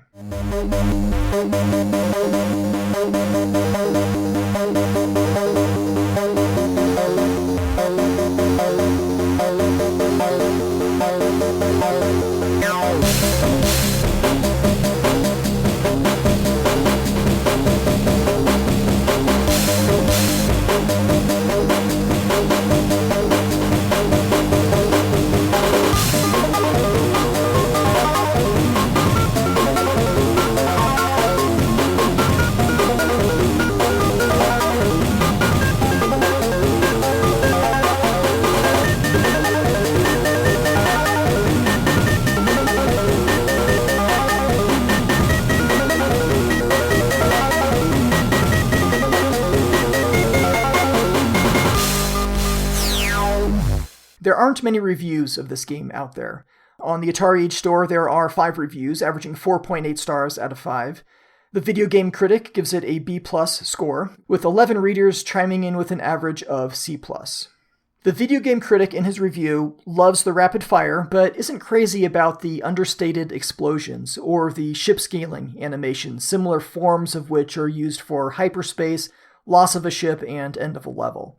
He called the predefined levels gimmicky and the bonus waves tedious, but called the 2-player cooperative mode, quote, awesome, and says the game doesn't reach the levels of Tempest 2000, but is an easy purchase for Asteroids fans. Rarity-wise, this game is not listed in the AtariAge Rarity Guide, but considering new copies are actively available, I don't think rarity would apply. I did not see any copies on eBay, either current listings or recently sold, which is good because that means nobody's attempting to mark up the game, which is readily available for sale on the AtariAge store. Over there, on the AtariAge store, Rebooteroids is listed for $80 for the gray cartridge and $85 for the clear, not including shipping. That's not a small amount of money for a video game. Saving money by ordering a loose cartridge is not an option. It's either the complete package or nothing. Is it worth it? Well, that depends, and it's not a decision I can make for you. This episode is not a sales pitch, and I'm a terrible salesman anyway. What I can tell you is my own personal opinion, and share the opinions of others that have sent me feedback, and all that is coming up right after the break.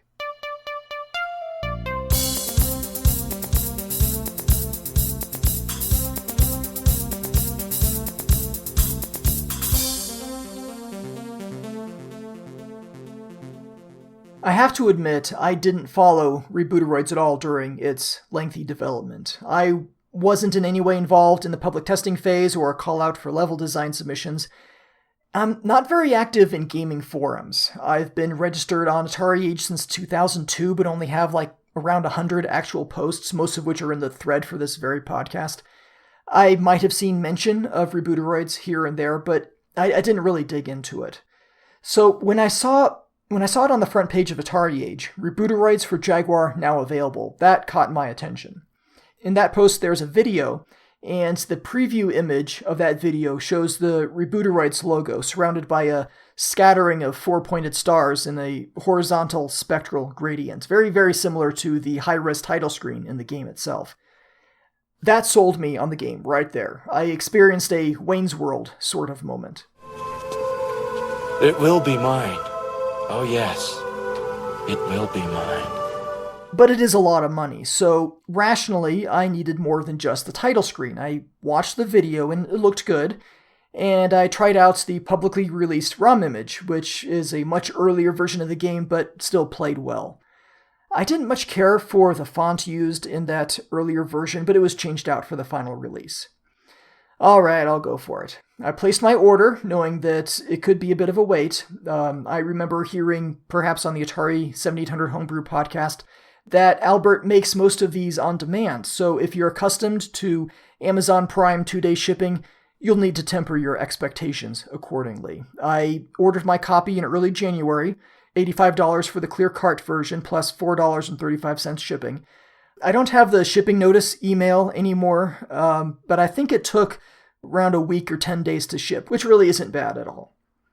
I got the game in, thoroughly impressed by the packaging and presentation, and actually tried it out a bit briefly, to make sure it worked, which it did. That was it for a while, and I didn't really have time to actually get into the game, not for a couple of months. I have 2 Jaguar consoles and 2 TVs in my home office. One of the Jaguars is plugged in through Bishop to capture audio and hooked up to a small LCD TV. That's where I do most of my testing and show prep. The other Jaguar, the one I bought at launch, the full North American launch, is hooked up to a 31-inch CRT, which is what I use for any retro gaming purposes. There's nothing like a CRT for that, and if you want to play a light gun game, you don't really have much choice. So I'm definitely keeping my old CRT around for that. I had some time one evening and gave Rebooteroids a go on the big TV, and it did not take long to get sucked in. The in-game music, at first I didn't even know it was there, I just heard some buzzing. I played the game for a little bit, then heard what sounded like the asteroid's heartbeat.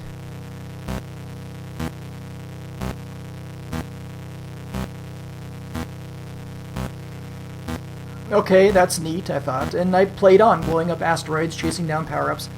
But the increase in tempo didn't match the level duration. Isn't it supposed to speed up the longer I'm in a particular stage?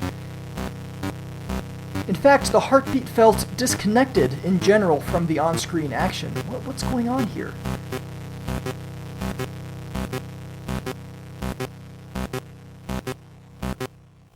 And then it hit. The heartbeat became the music.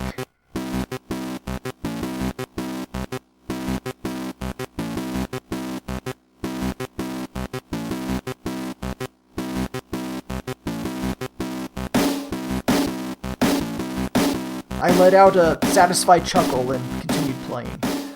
I used my rotary controller. It has a rear mount rotary knob which you control with the right hand, and the left hand wrapped around the controller reaches the 3 buttons. It sounds weird, but works well, and having that 3-second delay after unpausing is great for flipping the controller over and getting ready to jump back in. There's something to be said for the phosphor decay on the CRT, creating a ghostly glow trailing behind the boldly colored asteroids. Love it. Unfortunately, on my TV, the very edges of the screen were not visible, so some text on the main menu was cut off, and I would sometimes be sitting in the middle of what looks like a clear level, only to find some stray tiny roid scooting along some invisible edge. This was not a problem on the LCD, but even given these issues, I still prefer the CRT for any real gameplay. I got the opportunity to play this game with my son, who is 9 years old. We tried out the cooperative modes, him firing and me steering. We didn't do very well, but we had fun, together, and that's what counts. We tried Rebooteroids, where my son gleefully shot me over and over saying, "Exterminate! Exterminate!" like some cute Dalek wearing glasses. In the end, he won 2 games out of 3. I'm not going to give this game a rating. You won't find the No Swear Gamer scale in this episode, and a lot of that is due to Janitor Sean of the Atari 7800 Homebrew podcast. He made a good case for why homebrew games shouldn't be rated like old commercial releases, so I respect that and will do the same. But as with most of my past episodes, I'm going to break down my likes and dislikes. Here's what I like about Rebooteroids. I like the glowy color vector look. I'm a total sucker for glowing color vectors. Looking at the screenshots of the game before watching the video, I thought the asteroids were consistently different colors, so the color cycling was unexpected, and a little off-putting to start, but after playing a little while, I definitely prefer the cycling colors. I like the main menu, the BMX interface. It's clear and discoverable and works well. There are nice little touches to it, like remembering where you left off in a particular category so that you don't always have to start from the top of each menu. The rapid fire is thoroughly satisfying. The collision detection is forgiving. You never feel cheated out of losing a ship. The game, with its separate multipliers for shooting and fast movement, gives you a great deal of reward for playing the game aggressively. Gameplay sessions may be shorter when you're trying to leverage the multipliers, but I think they're more fun. I like that the movement of the backgrounds gives the levels an expansive feeling, even though you and the roids are wrapping around the screen just like a normal Asteroids game. The variation in the backgrounds is cool too. I like the numbers exploding out of destroyed objects. That's something I'll never get tired of seeing. I like the music and the voice and the stereo separation you get while shooting. The game sounds great in general. I never noticed a hint of slowdown while playing Rebooteroids. The action was always fast and smooth. The RMW color distortion around your shots, as I said, reminded me of Babylon 5, and that can't be a bad thing, right? The rotary controller support is great, and I definitely prefer to play it that way. The QR code feature for submitting scores is a neat feature. It makes Rebooteroids more of a living, breathing game, knowing that you can put up your high score online, and not just in an overall leaderboard, but in weekly and monthly boards too, increasing your odds of getting your name in there. I haven't personally submitted any scores, but I could. Maybe I will someday. In general, Rebooteroids is fun. It's a fun game, both single player and with another human by your side. My daughter played this with me a little bit too, picked it up quickly and had fun. There are, of course, going to be some dislikes as well. No game is perfect. I used bullet sounds for the likes, so I think I'll use explosions now, here. I agree with the video game critic. The explosions are underwhelming. I'd like to see stuff blow apart dramatically as it meets the wrath of my rapid-fire cannon. And the RMW explosions are okay, but I'd like something spectacular. Speaking of spectacular, I'm not a fan of the death animation. If I blow up, I want it to be big. Defender in the arcade and on the Atari 8-bits is a good example. You hate to lose a ship, but you look cool doing it.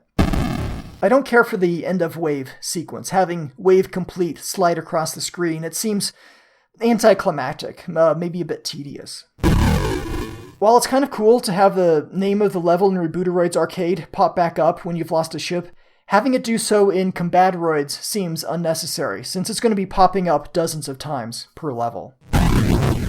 I found that if I turn the rotary knob too fast, the ship balks and will not rotate. I don't know if that's a problem with my controller or with the game, and given the different adjustment options available, it can probably be worked around. And also, I could, not turn the knob too fast.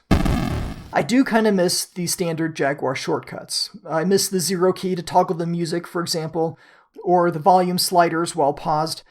Sure, all that is available and more visible in the main menu, but I'm a creature of habit and would have liked having those little shortcuts. I think that's about it. All in all, I've had a lot of fun with Rebooteroids. It's a great pick-up-and-play game for 1 or 2 players, and I think it's actually my favorite Asteroids clone, at least on a console, beating out the Atari 7800 Asteroids, which was one of my Hall of Fame picks on the Atari 7800 Game by Game podcast.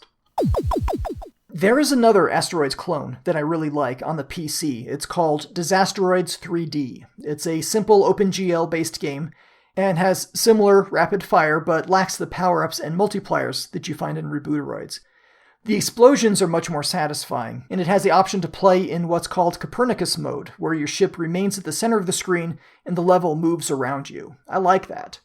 Disasteroids 3D is a Windows program, works fine for me on Linux using Wine, and is totally free as in beer. I might prefer it over Rebooteroids, I might not, kind of depends on my mood, but hey, that's my opinion. What do you think? On AtariAge, I asked about Rebooteroids and heard from ArcadeGeek23, who wrote, I picked up a copy of Rebooteroids a couple months ago. I love it. It did remind me of the feel of Tempest 2K, and sounds and visuals are great. It was an expensive cart at $80, but I think games like this really bring out the Jaguar's strengths, and had Atari done the same, it would have been received better. Just hope more games like this show up in the future. Thanks for the podcast and all the work you do. I didn't own a Jaguar when it was first out, but picked it up a couple years ago. But since your podcast, I have invested and found I really enjoy it. I just love the roaring when it turns on, and it has some nice features. Glad to have it in my collection, and games like Rebooteroids will keep me coming back. That's great, ArcadeGeek23. I'm glad you're enjoying the Jaguar. Honestly, though, Rebooteroids is kind of expensive. In comparison to other video games, take a look at eBay. Many new-in-the-box Jaguar games have similar prices. You can currently get, I just checked on this, a brand new copy of Zoop for $80. I like Zoop, but for $80, I'd rather go with Rebooteroids. That is only one cherry-picked example. I don't have exact sales numbers from AtariAge. I didn't ask for them. But I can say that the game has sold beyond all expectations, and while homebrew Jaguar games will likely never be a net profit sort of situation for developers, I think, well, getting their games out there, on cartridge even, and having such a positive response might be sufficient encouragement for further Jaguar homebrew development. And with tools like Raptor and U235 out there, lowering the barrier of entry, I can only hope we'll see an explosion of top-quality homebrew titles, like we've seen for other Atari consoles. Also on AtariAge, I heard from Protestari, co-host of the Atari 5200 podcast and the Atari XEGS Cart by Cart podcast, and this is what he had to say. Hopefully Rebooteroids will sell well, and we will get more homebrew games on cartridge down the road. I also just got into the Jaguar for Rebooteroids. There is also someone working on a Jaguar SD cart that will not only play ROMs, but CD images as well. That hopefully will also stimulate more homebrew projects. Yes, Protestari, I agree. I haven't talked about the Jaguar SD cart, I don't think. Retro HQ out of the UK has produced a flash adapter for the Atari Lynx, where you can load up ROM images legally purchased, or public domain, I'm sure, onto a micro SD card. Load this into your Lynx, boot it up, and you get a menu, a list of games on the card, which you can choose and load up and play. I have one of these cards, the Lynx SD.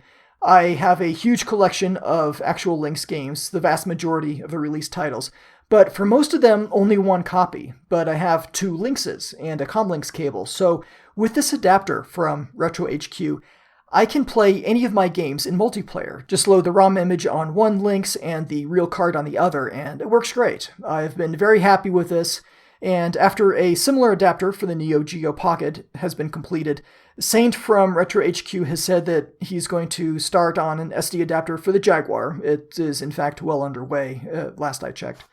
This is exciting for me personally for a couple of reasons.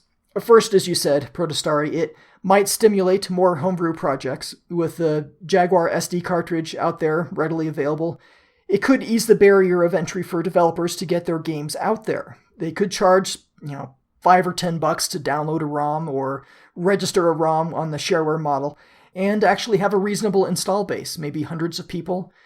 There are, I believe, around 700 or so people on the Lynx SD order list. So I don't know if the Jaguar would have those numbers, but one could hope. The other thing I'm really interested in with the Jag SD adapter is, as you said, its intended CD-ROM functionality, where you could potentially copy your Jaguar CD games to the SD card and run them from the cartridge. I have a nearly complete Jaguar CD collection. I'm just lacking Brain Dead 13, which is excessively priced out there. But I'm scared that by the time I start reviewing the Jag CD games on this podcast, my CD unit will fail. It's been perfectly reliable since launch, but now that I've said it's been perfectly reliable since launch, it probably won't be. So the Jaguar SD carts might have my back on that. Thanks again, Protestari, for your feedback. I believe that's all I have on the forums. So, Bishop, do we have any text or audio submissions sent to jaguar@gamebygamepodcast.com? We do. One text submission. Okay, let's take a look. This submission is from Troff in AtariAge. There are a few things addressed here, so I will try to read it through without interrupting. Here is what Troff had to say. Last year for my birthday, I decided to get Bubsy for the Jaguar. At that time, you were covering Bubsy, which factored into the selection of the game, so I sent in my feedback, including my birthday present story. I believe you commented on the amazing coincidence that we both got Bubsy as retro birthday presents. Sometime around then, I had decided that it was time for me to master the art of the audio submission. There were a few games that you covered that I wanted to submit feedback on. But then I was held up because I needed to find that mic and install Audacity and, well, learn to use Audacity, and holy crap, do I really sound like that? Needless to say, submissions are not forthcoming. I've heard the joke that people have a face for radio, maybe I have a voice for email. So here is the text submission instead. I have to comment on Doom. I loved this episode. I listened to it twice, which I never do. Perhaps it's because how much I've played Doom on various systems, and the fact that these sounds are burned into my brain, but I just loved the episode. Hearing all the behind-the-scenes information was great. Thank you for the great work you do in your research. For the game itself, it's a solid port of the game, nothing outstanding, a solid rating. Recently, when I saw Rebooteroids on the AtariAge store, my immediate reaction was, I know what I'm going to get for my birthday this year, and so it was. And it was glorious. Not to spoil future feedback, but some of my favorite games on the Jaguar are the updated versions of Atari Classics, and Rebooteroids fits right in there. The graphics are great, the gameplay is amazing, the arcade mode is tons of fun. Combatoroids has quickly become a family favorite. When my son plays this game with me, I don't think he ever stops laughing. This mode in particular may become our favorite two-player game, a spot currently held by Raiden. This is the first new game that I bought for a classic system. I love the fact that it feels like a classic game for the system, yet it has nice modern touches, particularly the ability to easily upload your high score to an online leaderboard via QR code. I found this feature particularly cool, even if my high scores aren't really much to brag about. I'm also curious about the BJL upload option, and wonder if you will talk more about this in your episode. I'd like to know more about that. I also noticed the game supports a rotary controller. I've been tempted to buy a rotary controller for Tempest 2000 for a while, but it always seemed such an expense for just one game. But now that I could use it for 2 games, well, that just changes the equation. Why does Christmas have to be so far away? In summary, this game is a definite solid for me. I'll admit that at first I found the $80 price tag a little steep. When I thought about it, though, I realized how much work went into this game, and the fact that its potential market is pretty small. From that perspective, I'm willing to spend a little extra premium so that I can get a new quality game for a system that doesn't get much love these days. Thank you, Troff. That's too bad about the audio submission. You know, I don't think anybody really likes hearing the sound of their own voice. Well, maybe if you're a talk radio host or something. I know I don't like the way my voice sounds, and by the time I've finished editing an episode of this podcast, I'm so burned out on the sound of my own voice that I would go on mute for a while if I could. I respect your decision, but I will say that you probably don't sound as bad as you think you do. Regarding the Doom episode, that was a tremendous amount of work to put together, but worth it. I've gotten a lot of great feedback, which is good because I really wanted to do the game justice. It is Doom, after all. You mentioned the sounds in the game, burned into your brain, and that's one of the things that I found off-putting about the PlayStation version. All the sounds were different, not what I was used to, so it wasn't very Doom-like, in my opinion. I don't buy a lot of new games for classic systems either. Very, very few. I bought Coffee Yellowcopter for the Atari 5200, the demo for American Hero for the Jaguar CD, as I mentioned before, and that might be about it. There certainly are a lot of great modern homebrew games out there, but, you know, mortgage, medical bills, kids' tuition, so forth. I hope I addressed your questions about BJL, and I do have to heartily recommend the rotary controller. It really works well in Rebooteroids, and I'd have to say I have more fun in the game using the rotary. It's not a must-buy, but really nice. I have a link in the show notes to Nick Bursane's eBay page where you can find his rotary controller mods. You know, Troff, I'd have to think that our sons would be great friends. They do certainly seem a lot alike. that is going to do it for my coverage of Rebooteroids. Thank you for joining me, and I'd like to give special thanks to Cyrano Jones, who patiently and politely answered my many, many questions about the game. So thank you, CJ, and anything that I still managed to get wrong in this episode is my own dumb fault. In the next episode, we are covering Brutal Sports Football, subsequently followed by Double Dragon 5 and Pinball Fantasies after that. If you have any memories or opinions of these games, or anything that I've covered already, or the show in general, please send that in to jaguar@gamebygamepodcast.com. Text or audio submissions are welcome. All show information, including links to stuff and the current episode progress, that can be found on the web at jaguar.gamebygamepodcast.com. I've got some story time coming up after the break, dedication as it turns out. So if you'd like to hear a grown man cry, you won't. I'm pretty good at editing, but you can stick around after the music for the story on that if you like. But whether or not you stop the podcast now, please remember that there is a lot of good to be found out there in this world of ours, even with widely ridiculed video game consoles. So do try to keep an open mind and a joyful heart. Thank you for listening.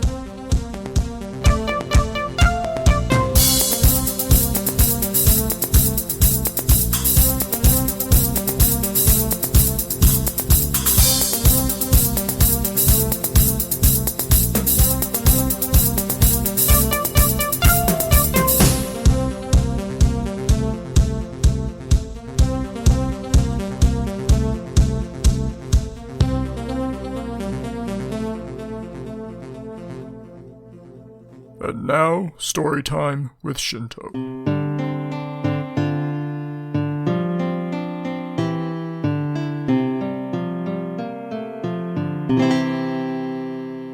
Cyrano Jones dedicated Rebooteroids in memory of his father, who passed away during development of the game. And in similar fashion, I would like to dedicate this episode of the podcast to my wife's mom, whom we sadly lost in April, about a month ago as I record this. I could say mother-in-law, that would be the correct term, but saying mother-in-law seems to have a bit of an adversarial connotation, a stigma of strife and disagreement, and that's not at all how it was between us. You know, the common stereotype is that potential suitors should be terrified of their girlfriend's father, and my wife's dad, stepfather technically, but that doesn't really matter. He was an army man, well-trained in the use of automatic weapons and so forth. But no, it was not her dad, but her mom that I really needed to be worried about. Her mom, fiercely protective and possessing an inner strength that can't be measured by lifting weights, her mom actually let me stay in her home when we first met. See, my wife and I were introduced by a mutual friend, but we lived in totally different states at the time. And after emailing back and forth and talking on the phone for a few months, I decided I'd like to actually meet her. She was okay with that too. So I got in my car early one morning and drove. It was literally a journey of 1,000 miles. Bishop, metric conversion on that, please. 1,609.344 kilometers. Thank you. So after 1,609.344 kilometers, I arrived. I figured I would find a nearby hotel, but where they lived, there was no nearby hotel. They had thought about this, and her mom was willing to let me stay in the guest room for a few days. Me, this kid from 4 states away that neither of them knew. Maybe it was one of those keep your friends close and enemies closer sort of things. But regardless, I've never, over the past, 19 years, had to suffer the wrath of my wife's mom. But something else about her, my wife's mom, is that she was a smoker, a heavy smoker, since the age of 16. When pressured to quit, she would say something along the lines of, "We're all going to die sometime, might as well die doing something you love." It was over a year ago that she was diagnosed with stage 4 COPD, which is chronic obstructive pulmonary disease. Stage 4, there is no stage 5. She had no choice but to stop smoking, had to take supplementary oxygen, but COPD is not something you can recover from, only live with. She was in constant pain. She couldn't walk across the room without stopping for air, but she persevered. Remember that inner strength I told you about? Around the end of March, she ended up in the hospital, but checked herself out and went home. The next morning, her husband took her back. They had to intubate, put her on a respirator, and this was her greatest fear, that they would put her under and she would never wake up. When my wife and I got word, we booked the next flight out. She would fly out there to be with her mom on a one-way ticket since we didn't know how long the hospital stay would be. And I would remain at home, take care of the kids and the house and the pets, and I of course still had to work. Have you ever tried to book a last-minute flight for a family emergency? I hope you never do, but the costs are exorbitant. You'd think airlines would be anxious to fill last-minute seats, but no, when you need it most is when you have to pay the most. Priceline seems to be the best way to book last-minute travel, so thank you, William Shatner, for that. My wife's flight had a connection, which was in the completely opposite direction she needed to go, but she made it, certainly faster than driving the 1,600-something kilometers. My wife and her dad would alternate 12-hour shifts at the hospital, her during the day, him at night, so that my mother-in-law, a term that I'm using to clarify all the pronouns, would never be left alone. The weeks were excruciating. There would be some progress followed by a series of setbacks in a continuous cycle, day in, day out. Optimism, glimmer of hope, and then heart-wrenching sadness. One step forward, two back. Would she regain consciousness? Could she ever breathe on her own again? Would her last memory be the terror that she surely felt as they induced the coma? After close to 3 weeks of this, and 12 days before her 65th birthday, we lost her. She passed away peacefully, as my wife and brother-in-law read to her, and though she never did fully regain consciousness, at least according to the EEG, she was cognizant enough to know that she wasn't alone there in the hospital. The terror was gone, and she was surrounded by love. She knew that, so at least there's peace to be found there. I couldn't afford to fly out there with the kids and still pay for the pet sitter we would need, so after breaking the news that afternoon, my daughter was particularly close to her Nana.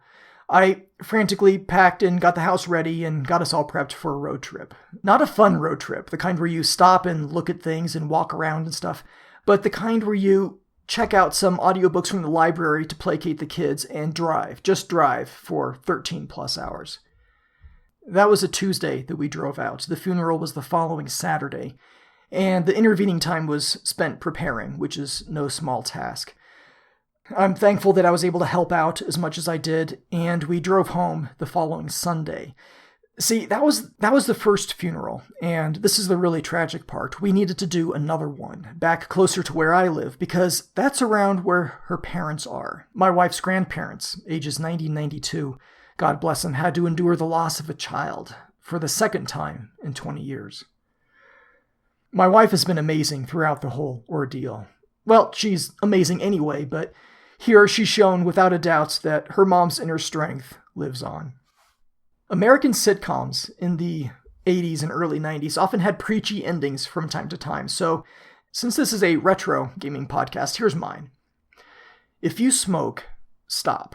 Please. There are people who love you who would like to hold on to you for a while longer. Whoa.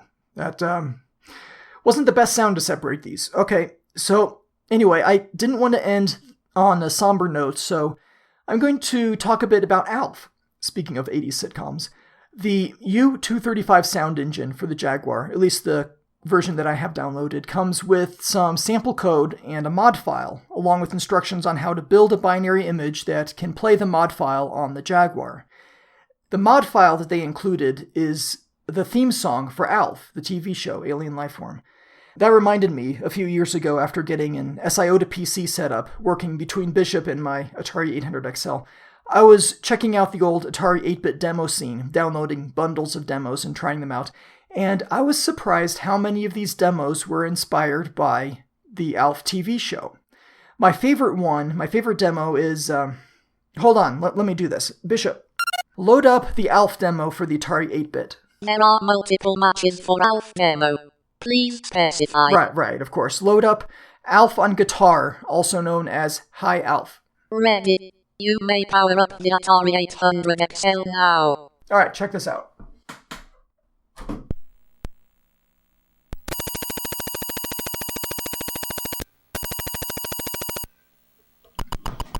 Yeah, it's in here somewhere. Here we go. I may edit out some of this load time. You don't need the dead air. The title screen of the demo says that it's based on the Atari ST demo by Hurek, music by Tom Liebeck, copyright 1992.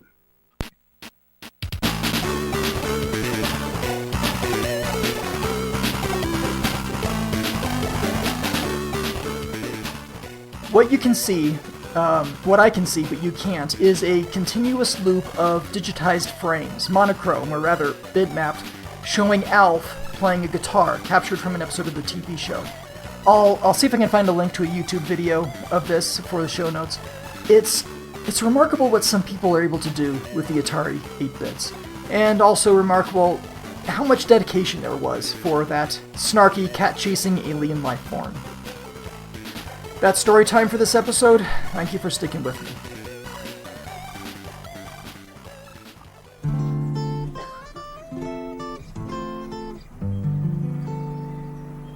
It's not easy being green, having to spend each day the color of the leaves,